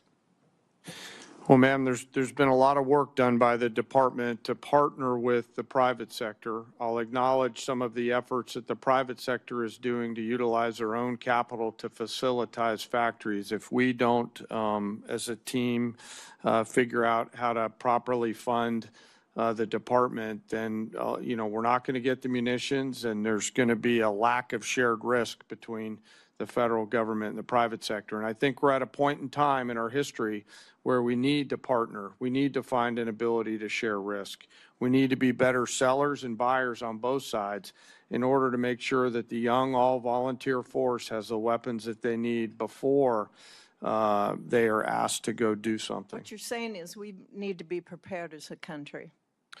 Yes, ma'am, and I hope, as I said in my opening statement, that we will find a way to make sure that we seize this moment in this time in history to ensure that we've got the right mix of munitions, high, low, scale, autonomous. What's your plan B if the supplemental doesn't pass? What's plan B? Ma'am, we will always figure things out. We will always have contingencies. We will always determine a way to create multiple simultaneous dilemmas for adversaries around the world in order to create time for us to do the work that the Congress and the department needs to do together. As you've heard me say a number of times in our posture hearings on armed services and also in classified briefings, we don't have a lot of time, do we, sir? No, ma'am. That's why I said, if not now, then when? And if not us, then who? And I truly believe we're at one of those moments in history where we have a choice to make, just given what I see on the next couple ridge lines. And I encourage us to move forward. Thank you. Mr. Secretary, how would this request scale munitions production and be able to accelerate our delivery times? In the past, previous administrations would sort of send the same amount of dollars into trying to encourage companies to build another factory and add an additional shift. What this munition request does is fulfills deals that our department have cut with these companies. First, multi-year procurement, where these companies that make SM-3s or Patriots or THAADs or Tomahawks. That was a priority for our NDAA a couple years ago. Absolutely. And you have provided that authority, multi-year procurement. And now those companies are spending $4 billion, $5 billion, $3 billion on building their own new factories that then produce 2x, 3x, or 4x the amount of munitions than they did in the past, and they paid for it. So actually, in this budget, which is $21 billion, as you mentioned, it saves $18 billion over the FIDIP on munitions because we're buying munitions at today's cost and not at 5 or 7 years from now when we will also get them. I hate to interrupt, but we're running out of time. We also have the request includes $4.1 billion for our space-based capabilities, and that includes the AMTI and our space data network capabilities. And these really underpin the long-range kill chains and allow our warfighters to detect and also then to track the airborne threats. So, Mr. Secretary, what's the risk to the joint force if we delay these programs until FY28 or beyond? Senator, not being able to see, not being able to sense before an adversary is able to engage one of our capabilities, and which means falling behind in the domain of space, which means falling behind at every other domain. Great, thank you. And General Caine, do you have anything to add on that about why Congress can't wait? I think you make such an excellent case on that. No, ma'am, I'll stick with the words that I offered. Secretary Rollins, thank you for your focus on year-round sale of E-15, for taking care of the horrible disasters we've had in Nebraska. We appreciate you coming out. And I have a couple things more, of course, that I want to bring to your attention. But thank you very much. Thank you, Madam Chair. Senator Van Hollen. Thank you, Madam Chair. Secretary Rollins, the Beltsville Agricultural Research Center in Maryland is one of the crown jewels of agricultural research in the United States. And my question is simple. Can we find some time to get together in the coming weeks to discuss the situation there? Absolutely, yes. Thank you, Madam Secretary. Yes. Let me turn to the Iran war. We recently lost 3 American heroes. That brings the death toll for American soldiers to 18. 1 is still missing. Hundreds have been injured. That's on top of the civilian death toll throughout the region that now stands at several thousand, including the over 150 people killed in the bombing of an elementary school in Minab in Iran. Meanwhile, the Strait of Hormuz is closed. Gas prices today in the United States again spiked above $4 a gallon. And that will also continue to push up costs for groceries and other things that families buy. Secretary Hegseth, you said in your opening statement the best way to ensure peace is to prepare for war, and I agree with you about deterrence. I would also submit that the best way to ensure peace is not to start wars, because wars are a lot easier to start than they are to end. General Caine, I heard your testimony saying Iran will continue to be a challenge. And I think it's pretty clear that that is, in fact, the case. And, General, in order for you to develop a military strategy to accomplish a particular objective, you obviously need to know what those objectives are, right? Yes, sir. It all starts with what is the political objective, and from that we derive military objectives that support whatever that end state. And as you say, that is a political objective. Yes, sir. So, Mr. Secretary, you've talked a lot about winning. You've talked about winning in your testimony today. You've talked about winning throughout the Iran war, and we all like winning. But I think the American people deserve a definition of what it means to win in Iran, because this war has dragged out for a lot longer than certainly the President of the United States indicated. Indeed, the President said on March 24th, and I'm quoting, "We've won this war. This war has been won." Do you know what the President meant by that back in March? Well, Senator, I would just note that militarily, I mean, Iran has been completely overmatched and crushed from the beginning, militarily. Their capabilities are nowhere near ours. I would take issue with your characterization that we didn't start, that we started this war. Iran started this war 47 years ago, and they've killed thousands of Americans, including our brothers on the battlefield in Iraq. Iran has been targeting us for a long time. Mr. Secretary, we didn't start it, they did. Let me just ask you this, since you said that what the President meant by his statement on March 24th, I think that we had sort of defeated Iran militarily. But that is not the entire objective of this war. I don't think there was ever a question about whether the United States, with its superior military could destroy a lot of Iranian assets, military assets or other assets. That was never a question.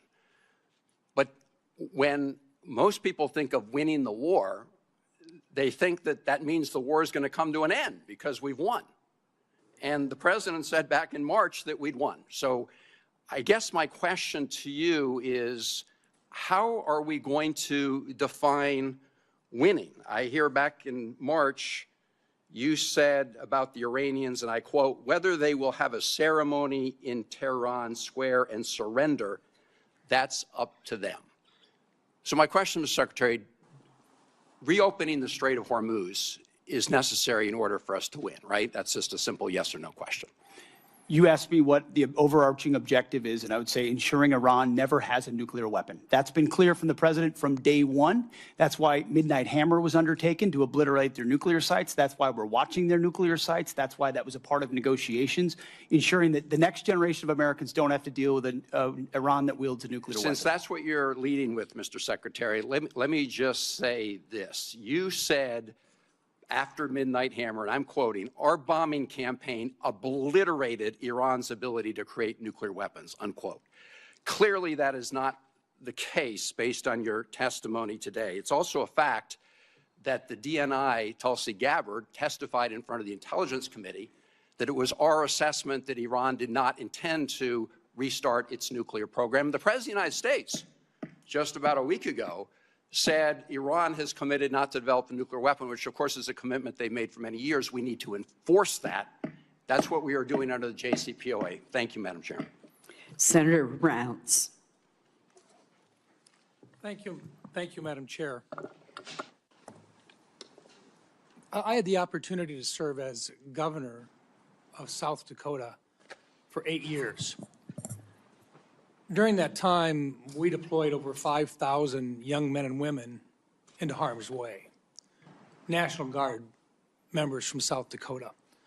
I attended their departure ceremonies. I attended their welcome home ceremonies, and I attended 31 funerals. One of the main reasons that I decided to come to Washington was because I never wanted to see young men and women going into harm's way again if they didn't have the best leadership, the best training, and the best equipment possible. Now, this body, the Senate, with regard to the Iranian war, to date, this body has chosen not to impose war power limitations on the president, nor have we pushed for the withdrawal of forces from the theater. I think the decision to take out Iran's nuclear program and their missile production capacity was the right one. And it should have been done a long time ago. But when the president did that, we also assumed that there would be risk involved. And when you put young men and women in harm's way, you want to do everything you can to make sure that you get in, you get the job done, and you get out. I think that's what we talk about. Now today, it has been since February that we now have the Iranians that are shooting back. We haven't finished the job. I think the question that the American people have is when the difficult decision comes, because I don't think diplomacy is necessarily working, and I think most people would say we've got more issues in front of us before this is complete. For General Caine, when the time comes and the president is asking for the decisions about the options available to him to appropriately end this war favorable to the United States and to take care of this problem permanently, are you prepared to provide him with the appropriate options that he is going to have to make a decision to choose from? Sir, I always provide the president with appropriate options and risks that he can choose from. And those options that he will have to choose from will cost money. And that's our role here. Because if we don't do it right, young men and women die. Yes. The question to you, sir, is this. You've offered a supplemental request, and I recognize that it's part of a $1.5 trillion overall. But is this enough money to get the job done, or is this going to just get us far enough until we've got to come back in here?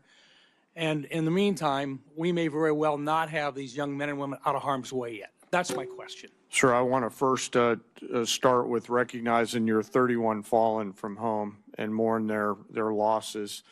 We carefully consider the use of military force every single day. And the most important thing that I do is make sure that the president and the other leaders understand the risks and carefully consider the Dover test, a place you've been many times. And that is, are we willing to go to Dover, as we will tomorrow, to bring back the fallen? I can't answer the question on what it will cost because the enemy has a vote. What I'll commit to you as this plays out, we'll make sure that the Congress is informed, but because I'm not quite sure how this is going to play out yet, it would be unwise for me to comment on what a future cost may or may not be, depending on what they choose. Then, in general, you will provide a plan to Congress at whatever the appropriate classification level is on what resources are required to execute what the president's intent will be to successfully end this conflict. Sure, I will always make sure that, as we have, that we're moving data as appropriate to Congress. Yes, sir. Okay. Let me come back in just in terms of follow-up on this a little bit. Some have criticized Operation Epic Fury for expending many of our munition stockpiles. Were our munitions, the inventories of those munitions, and the capacity of our munitions industrial base sufficient for great power competition with near-peer adversaries like China prior to Operation Epic Fury? Secretary Hegseth? Senator, as I laid out, because of the previous administration, funding shortfalls, munitions transferred to Ukraine and not replaced, and then ignoring threats, it built a lot of risk that requires this kind of investment. So you look at the $67 billion alongside the remainder for 1.5. That's the kind of generational investment that not just matches peer adversaries, but far surpasses them, which I think is your expectation, having been to those ceremonies, which is mine, having been to them and going to them, is that we give everything possible to the warfighter that they deserve. Senator Heinrich. Thank you, Madam Chair. Thank you. Thank you, Madam Chair. General Caine, our military is the best in the world, and so I don't think any of us should be surprised with the technical execution of its attacks on the Iranian regime's forces. They've been flawless. What I don't want us to confuse is flawless technical execution with long-term strategic success. And I think one objective that is relatively modest, because it puts us back to where we were when we started this, but nonetheless is incredibly important as a critical objective, is that I want to see the strait open again, and I want to see it open where shippers can transit that strait without being extorted by Iran. And I would love to see that before our commercial and other oil reserves are exhausted because of the impacts that will then have on the pocketbooks of American families. Is that a reasonable objective, and is it one that you share? Sir, I'll defer on the military objectives to the political leaders who set them.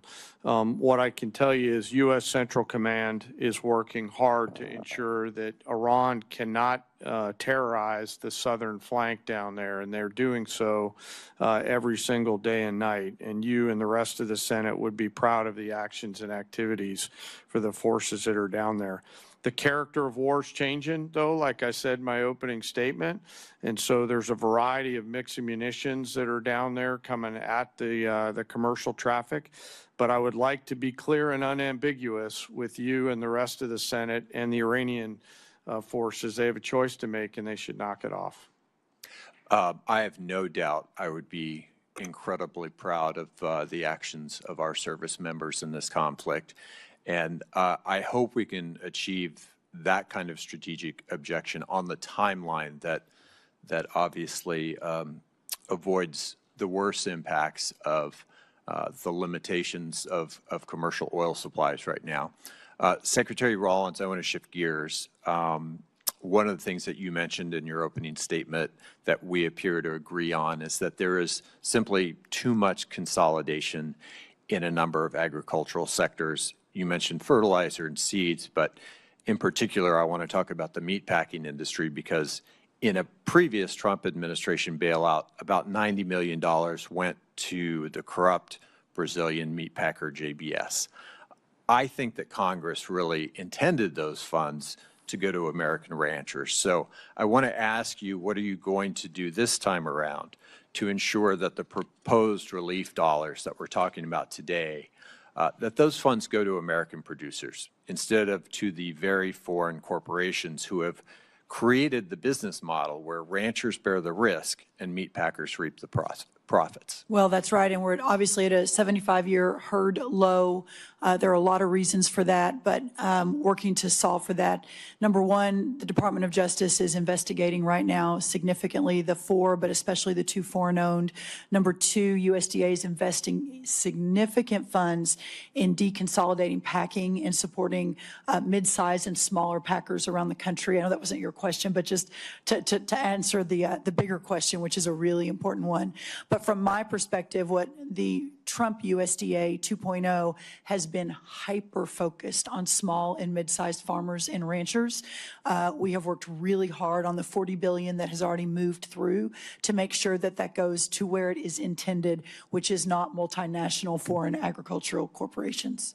I very much support the efforts of the Department of Justice. I think there is a very important antitrust case to be made here.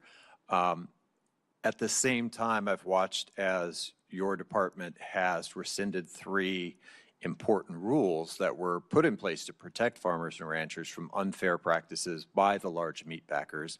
Those rules were supported by the American Farm Bureau and the National Farmers Union. Explain that discrepancy to me. Which rules? I'm not tracking. The inclusive competition and market integrity rule, the transparency in poultry grower contracting and tournaments rule, and the poultry grower payment systems and capital improvement systems rules. The packers and stockyards, I think is what you're talking about. So we are executing an additional review on that. I think that the point is very well made, that sometimes that inures to the benefit of the larger corporations. As I have begun to make a larger case and a more vigorous case in the importance of deconsolidation, we'll be taking a second look at that. And I would love your input. And I would very much support deconsolidation. Thank you. Senator Houston. Thank you, Chair Collins. Thank you all for being here today. In my brief time in the Senate, I've learned that we're really good at embracing our oversight role, but oftentimes there are many people who don't want to do their jobs in terms of funding the government on time and actually doing the work that we're supposed to do as appropriators. And I'm not for blank checks. I believe everybody should be accountable, but I also believe we should do our job. And now we have a supplemental funding request that we're discussing today. We're waiting on getting an NDAA done. Despite the chair's best efforts to facilitate forward an appropriations process, there's question of whether that will get done on time in September. And my question, start with you, Secretary Hegseth, just to talk a little bit about what the consequences of failure, what this really means to not do this on time, because I've talked to defense contractors. I as a former executive, a member of an executive branch, I know that the legislative branch often thinks, well, no matter when we get this done, we just wave a magic wand, we pass the bill, and it all magically happens. But that's not how it happens. It takes time for people to, you have businesses out there who are going to rely on to build these weapon systems who don't know if they're going to get paid. They can't plan. They can't staff up. They can't order the equipment. They can't do any of these things unless they know that the money's actually coming. So what are the consequences of not just doing this, but doing it on time in a timely manner? Senator, thank you. I think the consequences of dysfunction in funding this department put at risk I think a first time in 25, 30-year reform effort to change how we do business as a department. We're going to war with the Pentagon bureaucracy because the bureaucracy existed to defend just a few systems and processes and companies. We need all of American industry coming into our department. And if you talk to industry, they've never seen anything like what our deputy secretary and our department are doing right now to run fast at speed. But it counts on this body and others funding this department in a way that can fulfill the deals that we're cutting that saves the taxpayer tens of billions of dollars and gets weapons to warfighters years and years faster than we ever have in the past. So without the funding, we put at issue all those deals, all the reforms, all the ways in which we're changing our department to move at the speed of business. So it's not just dollars and cents. It's demand, it's predictability, it's showing industry we will meet you at this moment. And if we can't get past our dysfunction to fund the warfighter, we put a lot of that at issue. General Caine, same question from a military point of view, not knowing if, when the funding's going to come, and us not doing our job on time, what are the consequences to the warfighter? Sure, I'll just add to the Secretary's comments. You know, it'll manifest itself in a range of ways: readiness, capability, munitions, training, cyber, unmanned autonomy.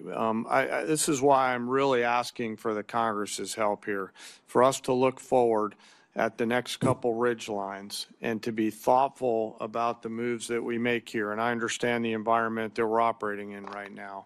But whatever structure the legislature and the executive branch determine, we need predictable capital, my investor hat on from my previous life, so that we can go out and procure the capabilities that we need before we need them.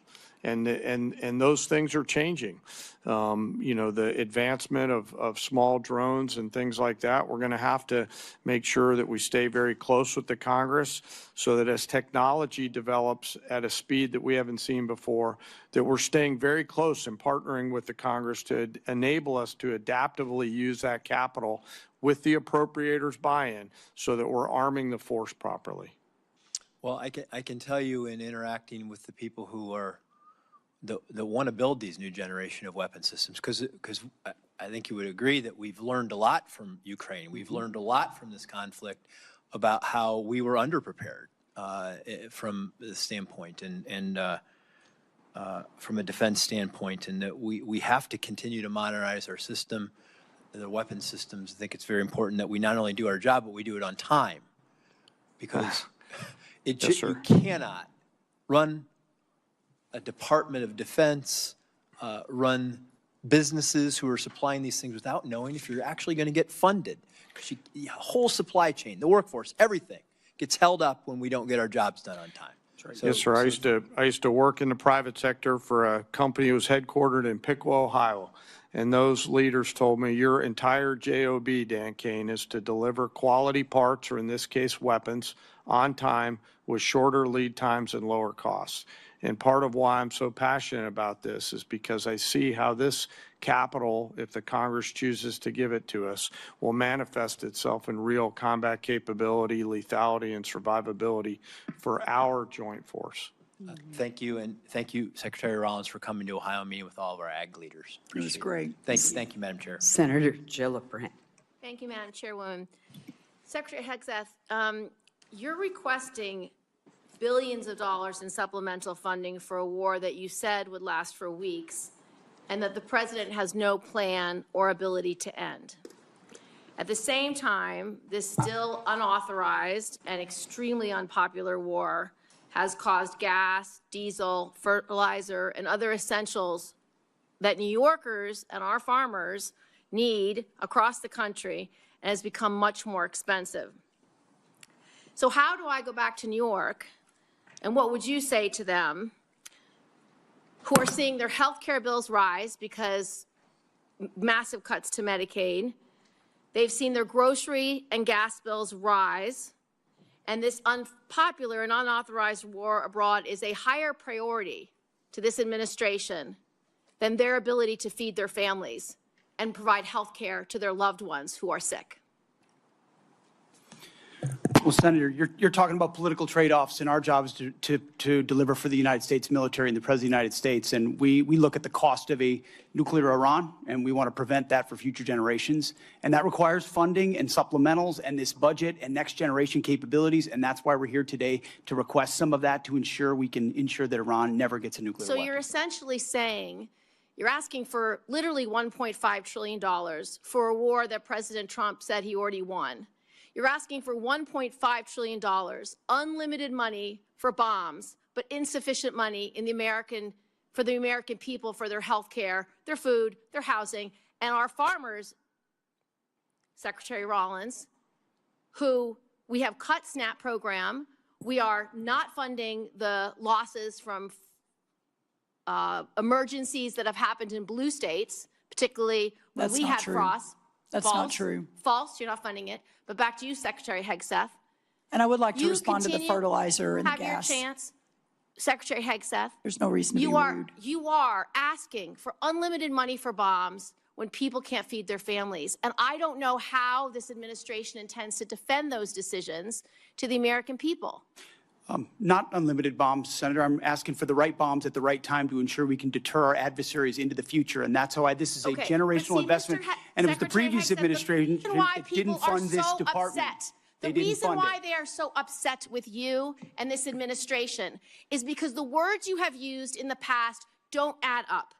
About Iran specifically, you said that we had obliterated, quote unquote, Iran's ability to create nuclear weapons. The president made the same claim. Yet 8 months later, in February of 2026, the president launched an act of war claiming Iran was within 2 weeks of having a weapon. So when you say two very different things, the American people don't know who to believe or what to believe. They just know they can't afford their health care, they can't afford their food, they can't afford housing, and our farmers are continuing to suffer. So, which is true? Was it obliterated or wasn't it?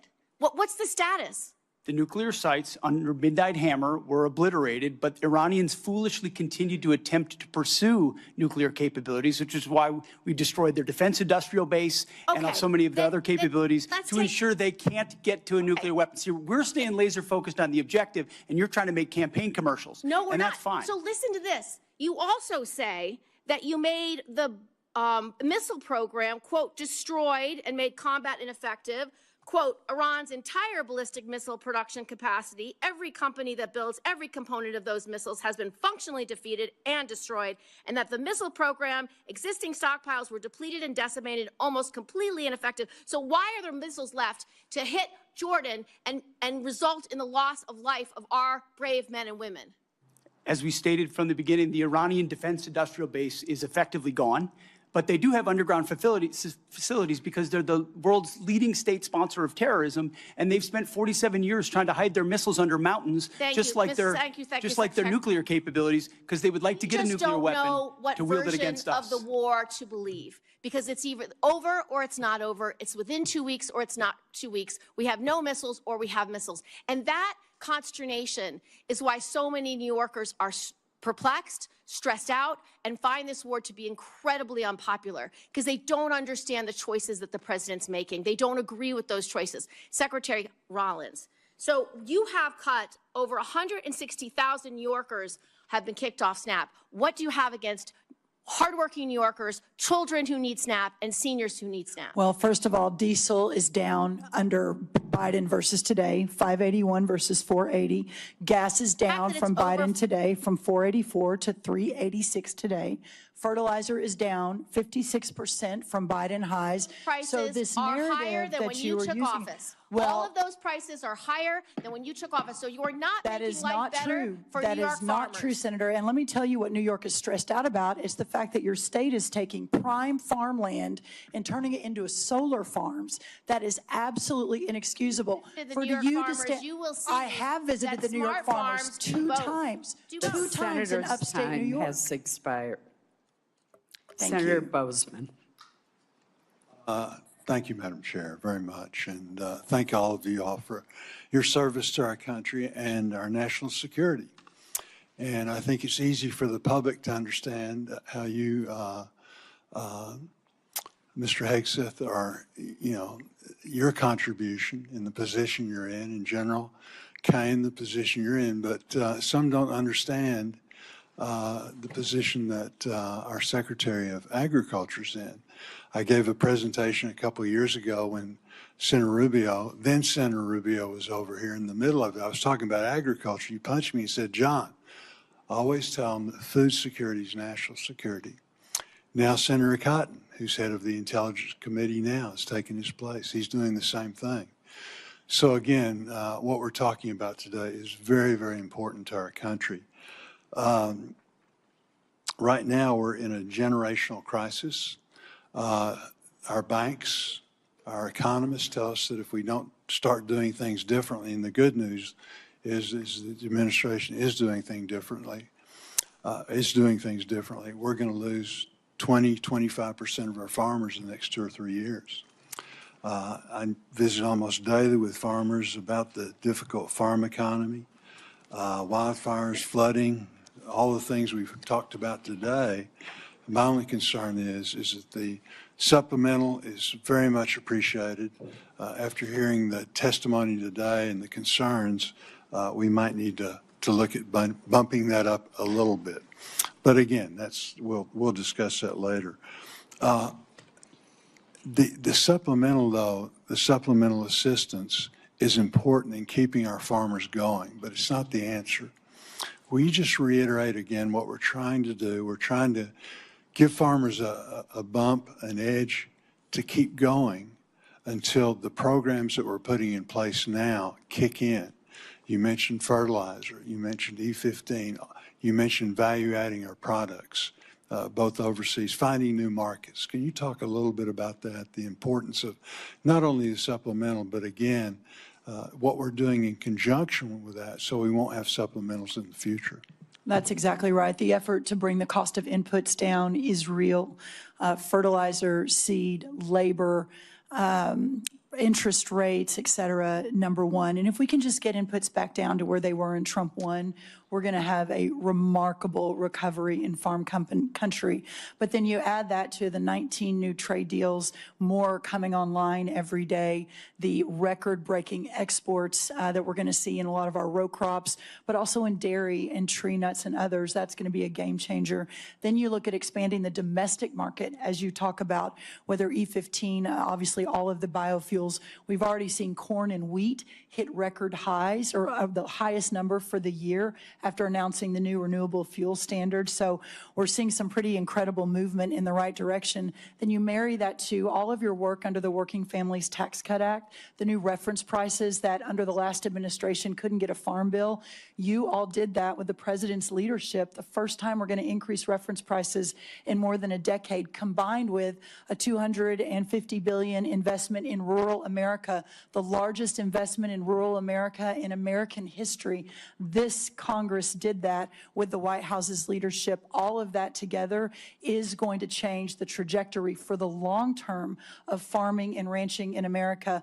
But to get to that point, that's why this supplemental is so very, very important.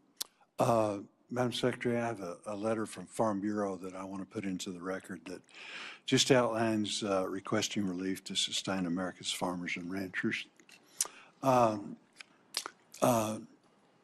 Secretary Hegseth, General Caine,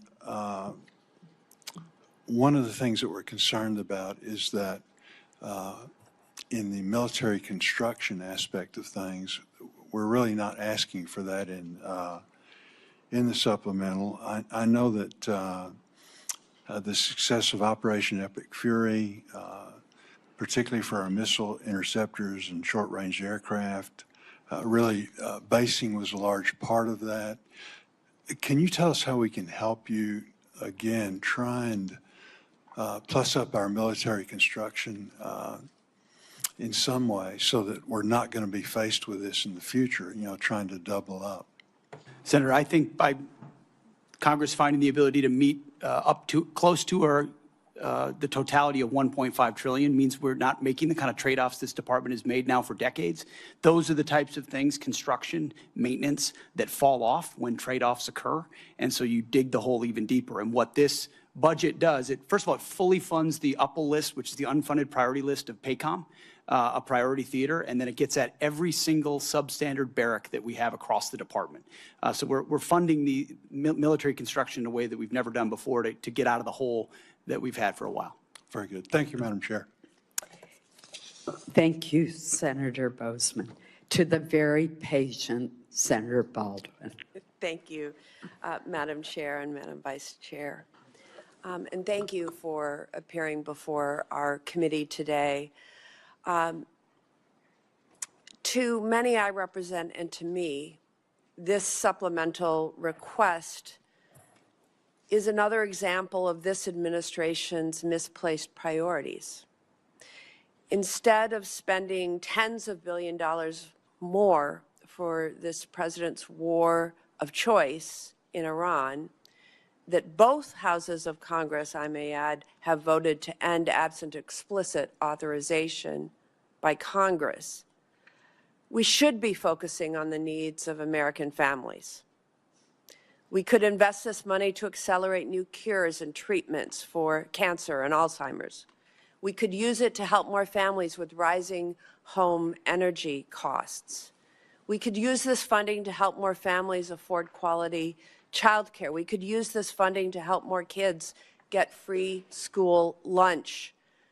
We could use this funding to restore health care for working families. We could use this funding to support our public schools and special education.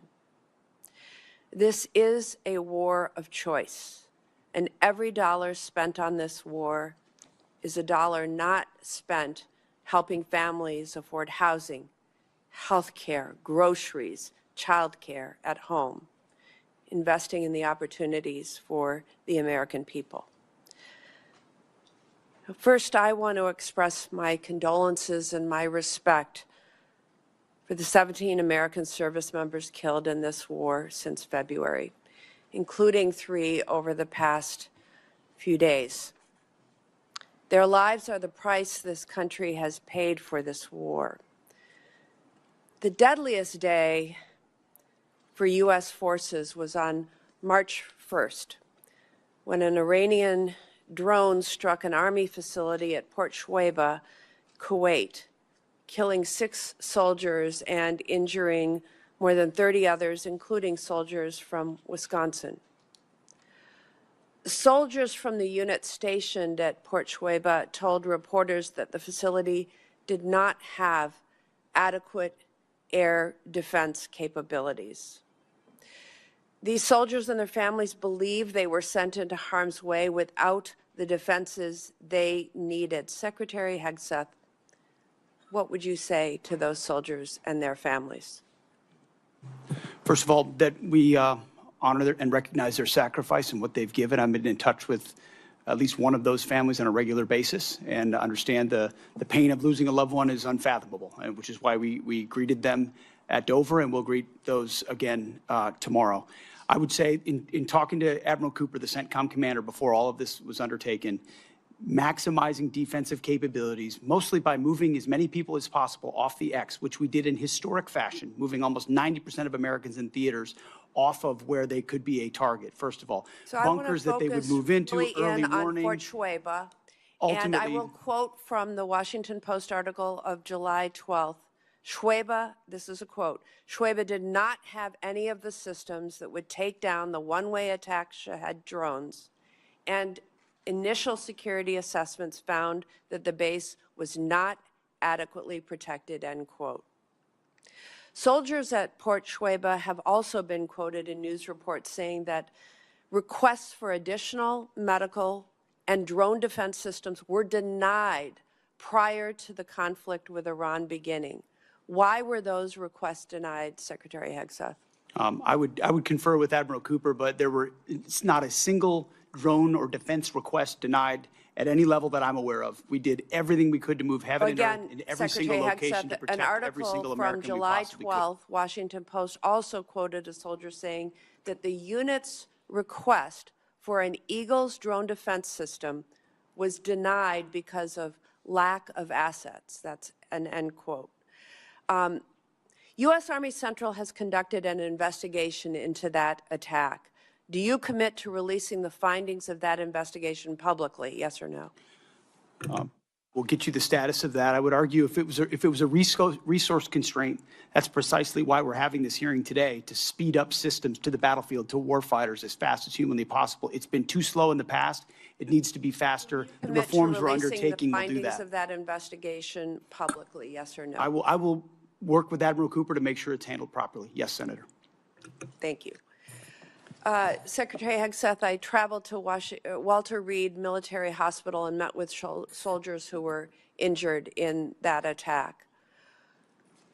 What they told me confirmed what other soldiers have said publicly, that most of these soldiers injured in the attack did not receive proper medical care in Kuwait, in Germany, or during their initial days back in the U.S.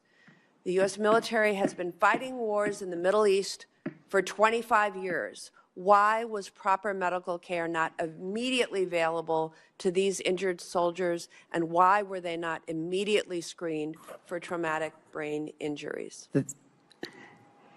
I'm not taking issue with the characterization of individual soldiers, but I would argue that every effort was made to provide every level of medical care possible, understanding how CENTCOM The operates. senator's time has expired, and there is a vote on Senator Capito. Thank you, Madam Chair. Thank you all for being here. Thank you for your service. I want to begin because the last time that I saw you, Secretary Hegseth and General Caine, was at the Pentagon when you honored Andrew Wolf, who was attacked here in D.C. in November, and then the honor that you have given to Sarah Beckstrom and her family, who lost her life that day as well. I know that you've been in constant contact with Andrew and his family, and you also know that the great faith that they have in the Lord above is what's really brought them to the point where they are now. So let's keep them all in his prayer. I am interested in Senator Baldwin's question because I do have a soldier from West Virginia who is making a very similar complaint. So whatever follow-up we can do, I would like to do that. I'd also like to recognize the three most recent service members that we lost, because we talk about them as service members and soldiers, but I haven't heard them say their name, and they're so young. First Lieutenant Tyler James Freehan, Private Isabella Gonzalez, and Sergeant Michael Swinton. You will be, greeting their families and, unfortunately, their caskets as they come forward tomorrow. So my question is, we've heard a lot about why we shouldn't be voting for this supplemental, or questions as to, is that really necessary, or why? I guess my question, General Caine, is what's the consequence of not passing this supplemental? Where do you see that hitting us most deeply? Yes, ma'am. It will manifest itself in a few different places. Most significantly, it'll be in military personnel-related matters. We'll figure out how to pay soldiers and sailors, but that would be a strain.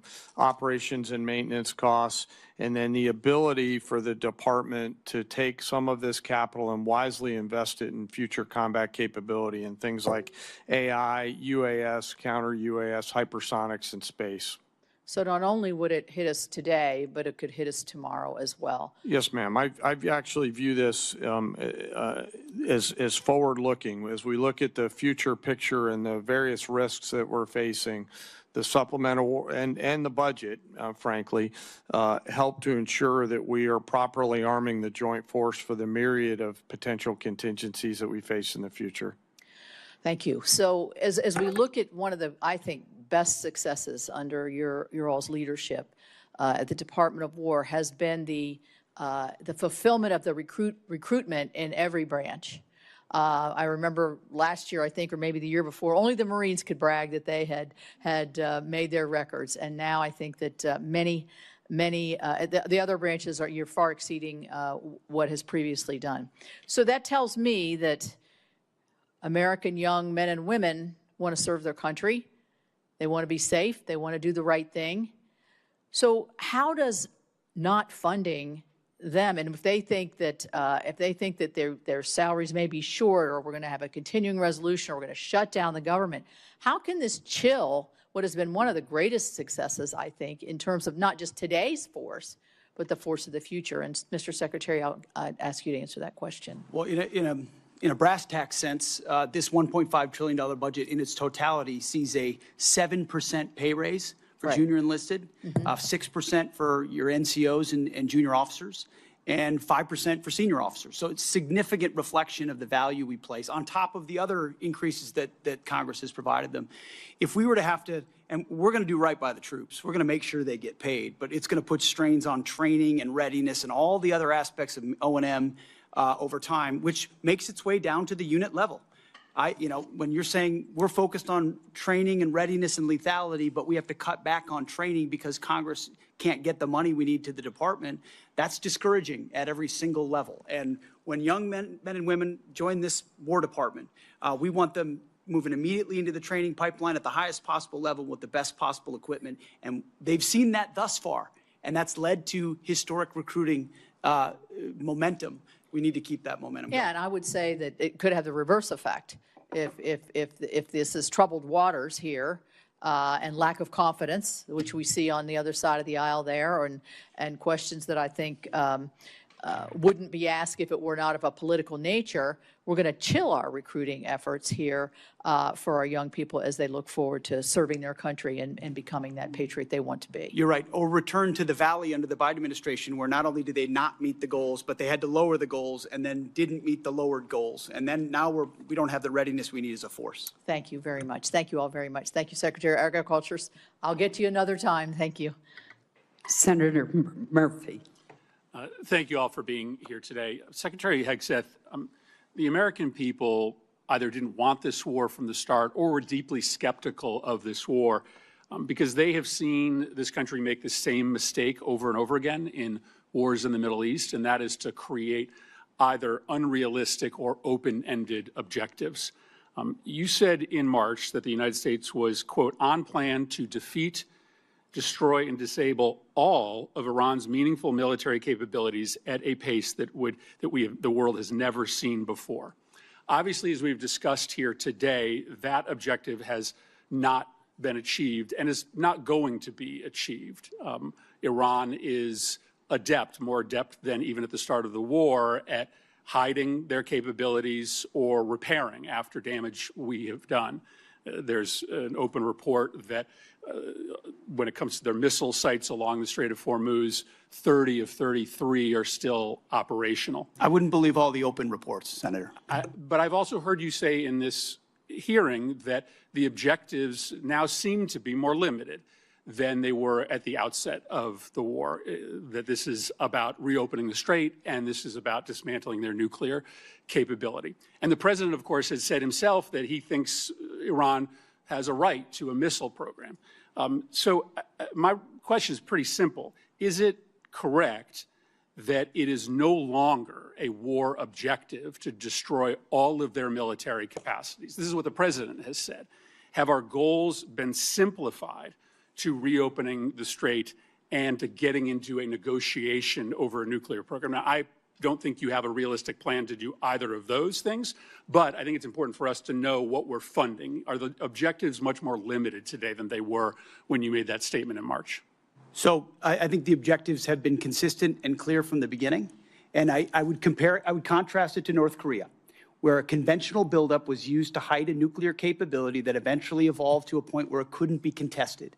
And what Iran continued to do, even after Midnight Hammer, was try to build that conventional capability to dare anyone to stop them from pursuing nuclear weapons. So getting after their conventional capabilities, missile launchers, defense industrial base, their Navy, was all part of it ensuring they can't blackmail us into pursuing a nuclear capability. Laser focused on Iran will never have a nuclear capability. That's the promise the president has made and that he will keep in every way. I think it's important. It is still a war objective, either through military action or through a diplomatic agreement, to destroy and disable all of Iran's meaningful military capacities, including their missile program.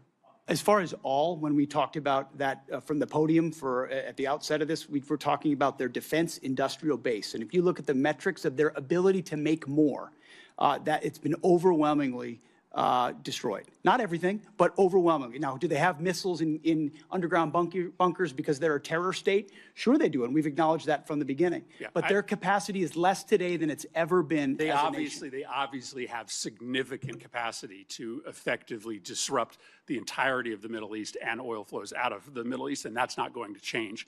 Let me ask you one more question. This is a request for supplemental funding because you don't have the funding in your base budget to do what you need to do, which makes questions about the base budget relevant. There's been a lot of attention, Mr. Secretary, on the modernization of a luxury jet that was gifted to the president by the government of Qatar. Reports suggest that maybe as much as $1 billion in your base funding, an extraordinary amount of money, has been used for an upgrade, and the plane is back in the shop for a second upgrade.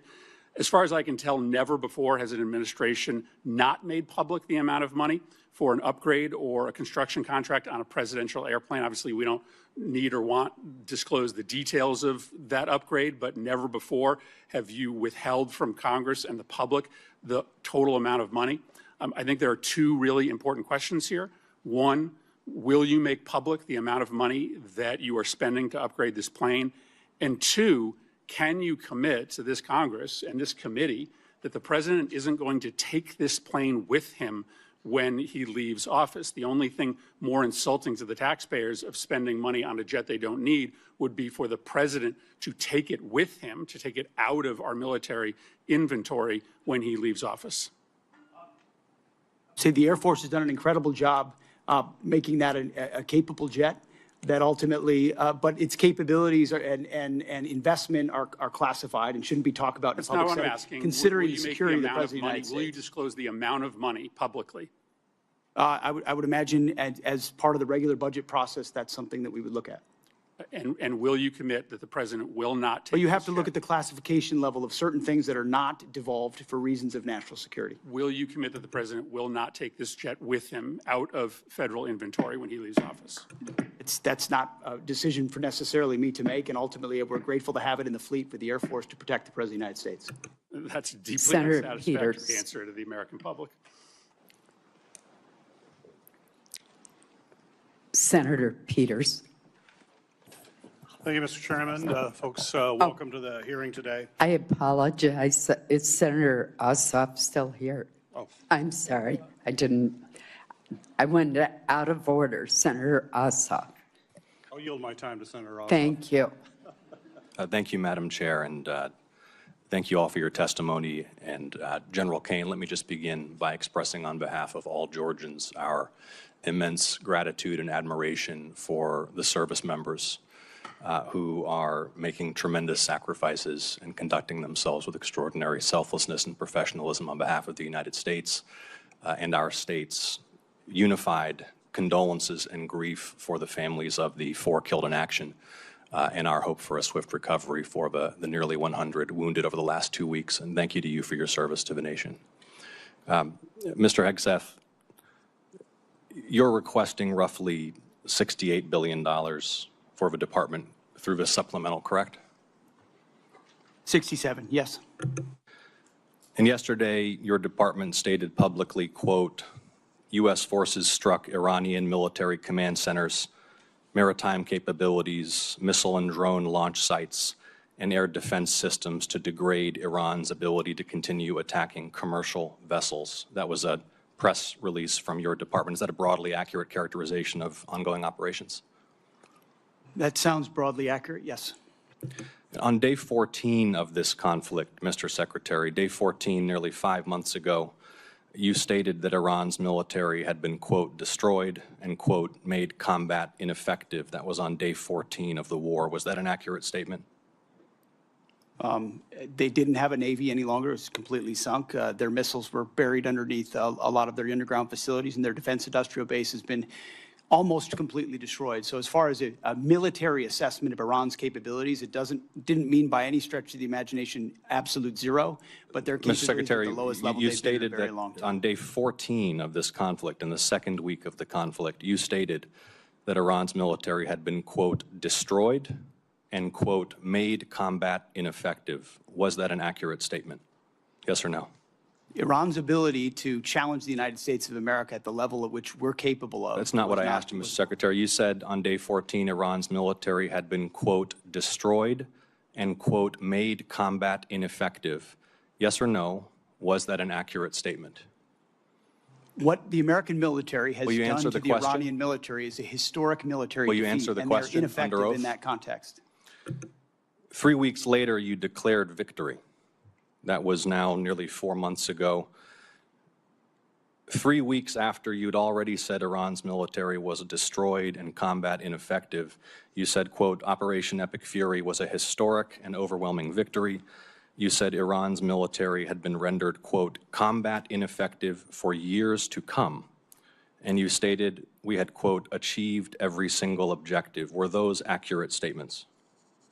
It certainly was, on behalf of the men and women in uniform, a historic military victory over Iran. Had Iran's military been rendered, quote, combat ineffective for years to come? That was a statement that you made 4 months ago. They had 160 naval vessels in the Blue Water Navy, and they're gone. Their Air Force is completely combat ineffective, and they don't have a defense industrial base. So describe to me a country that doesn't have an Air Force, a Navy, or a defense industrial base, and I will describe to you a country that does not have an effective military. It can lob missiles. Mr. Secretary, you stated 4 months ago that Iran's military had been rendered, quote, combat ineffective for years to come. Has Iran's military been, for the last 4 months, combat ineffective? It's been set back not just years, but likely decades. You stated we had, quote, build at the level it did before, and not even close. It doesn't mean it doesn't have capabilities. Mr. Secretary, you stated we had, quote, achieved every single objective. Was that an accurate statement 4 months ago? The main objective of this was to ensure that Iran never gets a nuclear weapon. Their main sites were obliterated. We're watching over them, and we're holding them that issue. If they don't give them up at the table, there's other ways we can take them away. Early in the conflict Iran will on never day have a 3, nuclear Mr. weapon. Secretary, early in the conflict, day 3, you said one of those core objectives was to, quote, destroy the missile threat, and as you restated on day 5, to, quote, obliterate Iran's missiles and drones. Those were clearly and repeatedly stated core objectives of the campaign, which 4 months ago you declared had been completed victoriously with every single objective achieved. Were those objectives achieved 4 months ago? No one ever stated that every single missile was gone. Ultimately, combat ineffective means they're not able to dig them out of their UGFs and shoot Had at the us. missile It threat doesn't mean they been don't have defeated underground 4 months facilities ago? where they put missiles in them and hold on to them because they're the world's largest state sponsor of terrorism. So we never expected they would stop having capabilities to shoot. The question is at scale against an opponent like the United States of America, which went toe-to-toe with them and Iran couldn't. You stated on March 8th, day 9 of the war, on 60 Minutes, you assured the American people of Iranian surrender. Does that remain your prediction? Ultimately, Iran will never have a nuclear weapon to threaten the United States of America. That has been the objective, and it remains so. So just to review, you will not answer whether your statement made on the 14th day of the war that Iran's military had been, quote, destroyed and made combat ineffective was a truthful statement to the American people as you sit here and ask for tens of billions more for the conflict. Senator's time has But a expired. historic and effective military campaign against the largest state sponsor of terrorism. Won't answer the question. They never Senator get a nuclear weapon, Peters Senator. is recognized. Thank you, Madam Chair. And thank you to our witnesses here today. I want to begin by first echoing my colleagues' comments that we've heard throughout the hearing here, and join them in mourning the loss of American service members who were killed in action these last few days. My thoughts are with their families, with a service member who remains missing, and with all those injured during the strikes. And I will continue to pray for their families. Secretary Hegseth, over the course of the war with Iran, I have repeatedly expressed concerns regarding the administration's lack of a winning strategy and repeated contradictions about the state of the war. Frankly, it doesn't help that you and your president continues to mislead the American people. You and the president have repeatedly said that the war, as we've heard over and over again, is almost over or already won. In fact, the president alone has said the war is almost over more than 30 times. On March 1st, the president said, we'll be done in 4 or 5 weeks. On March 9th, he said the war was very complete. On April 8th, he declared total and complete victory, 100%, no question about it. On the same day, you declared Operation Epic Fury was a historic and overwhelming victory on the battlefield, a capital V military victory by any measure. And yet today, July 21st, we have soldiers whose remains are sadly going to be returned to their deeply grieving families tomorrow. Clearly, the war is not over yet. After months of conflict, our strategy to win remains unclear. I have long said the United States has the strongest military in history in the world, and I have no doubt that our brave service members can execute any mission and prevail in any battle. But without a clear winning strategy, we're at risk of being in another forever war that'll put our service members in continued harm's way and continue to cost taxpayers billions of dollars. Secretary Hegseth, despite your failure to win this war, you are back now before Congress asking for almost $70 billion in additional funding. You're asking the American people for a blank check because, once again, the Trump administration's efforts have been an utter and complete failure to win this war to this point. So my question for you, sir, is how is your strategy different than what we've seen in the past? So far, we have not seen a strategy that's been successful. You mentioned nuclear material as the primary goal of the war. It still exists. We haven't dealt with that issue yet. You talk about the destruction of missiles, and yet the missiles that we saw hit recent targets are actually somehow more lethal, more deadly, more maneuverable than what we have seen in the past. So they're obviously improving their munitions. The Strait of Hormuz is still closed, reminding everybody it was open before the war. Prices were lower for everybody until the war, and it still remains closed. And of course, tragically, people, service members, our warfighters, who we care deeply about, are still dying. So what's different? Mr. Hegseth, Secretary Hegseth. I think your characterization of this incredible effort as a failure is reckless. And I think it's irresponsible. And I think it smears the sacrifice of the troops that are out there making on behalf of the American people to ensure that Iran never gets a nuclear weapon. Shame on you and others who call this a quagmire and a failure, and then you want to turn around and say you support the warfighter. Either you do or you don't. Is the nuclear material still there, sir? I can get you a ticket out to CENTCOM and talk to what those Americans are doing, and how committed they are to this effort, and how they want to ensure that Iran never threatens their families with a nuclear weapon.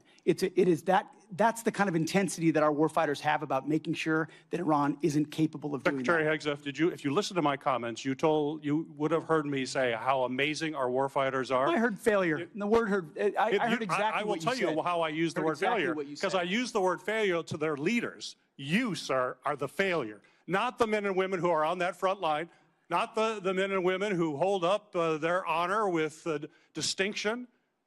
But if there's a lack of a winning strategy, they're in harm's way. Their leaders have failed them. And that's what's happening. We have political leadership. You don't have a strategy. You don't have a long-term plan to actually win this war. Win the war.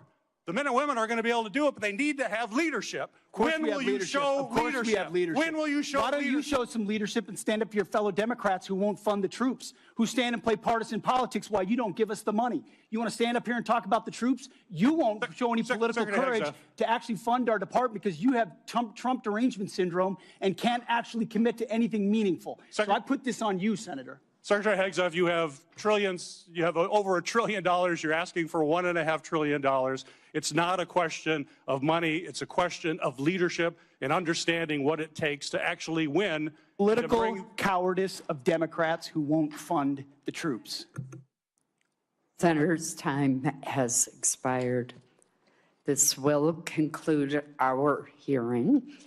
I want to thank our witnesses for being present and the committee for what has certainly been a vigorous discussion. For any senators who wish to submit additional questions for the record, those questions will be due in 7 days on Tuesday, July 28th by 5 p.m. I'm going to ask the Vice Chair if she has any final comments. I do very quickly, and thank you, Chair Collins. This was really an important discussion about the state of this tragic and disastrous war and how we should be spending Americans' tax dollars on families instead of this president's war of choice. Unfortunately, this hearing has done exceptionally little to justify the president's request or to instill confidence that this administration has an exit plan or a strategy to end the war. This war has cost us a lot.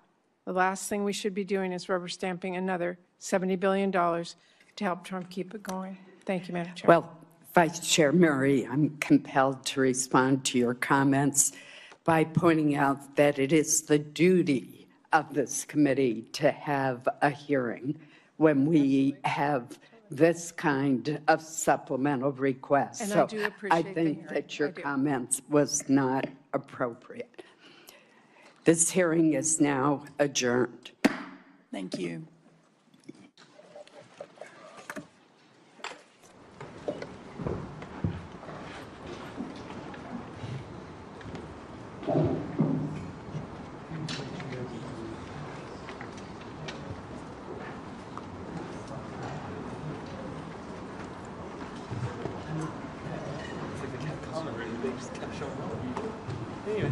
They're sitting in the front today. I didn't know they could do that.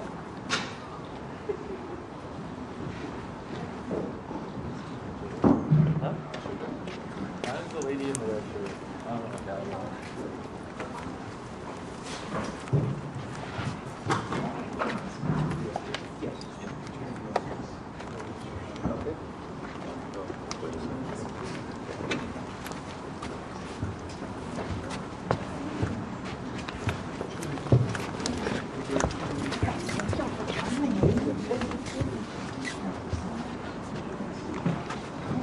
Allison killed it.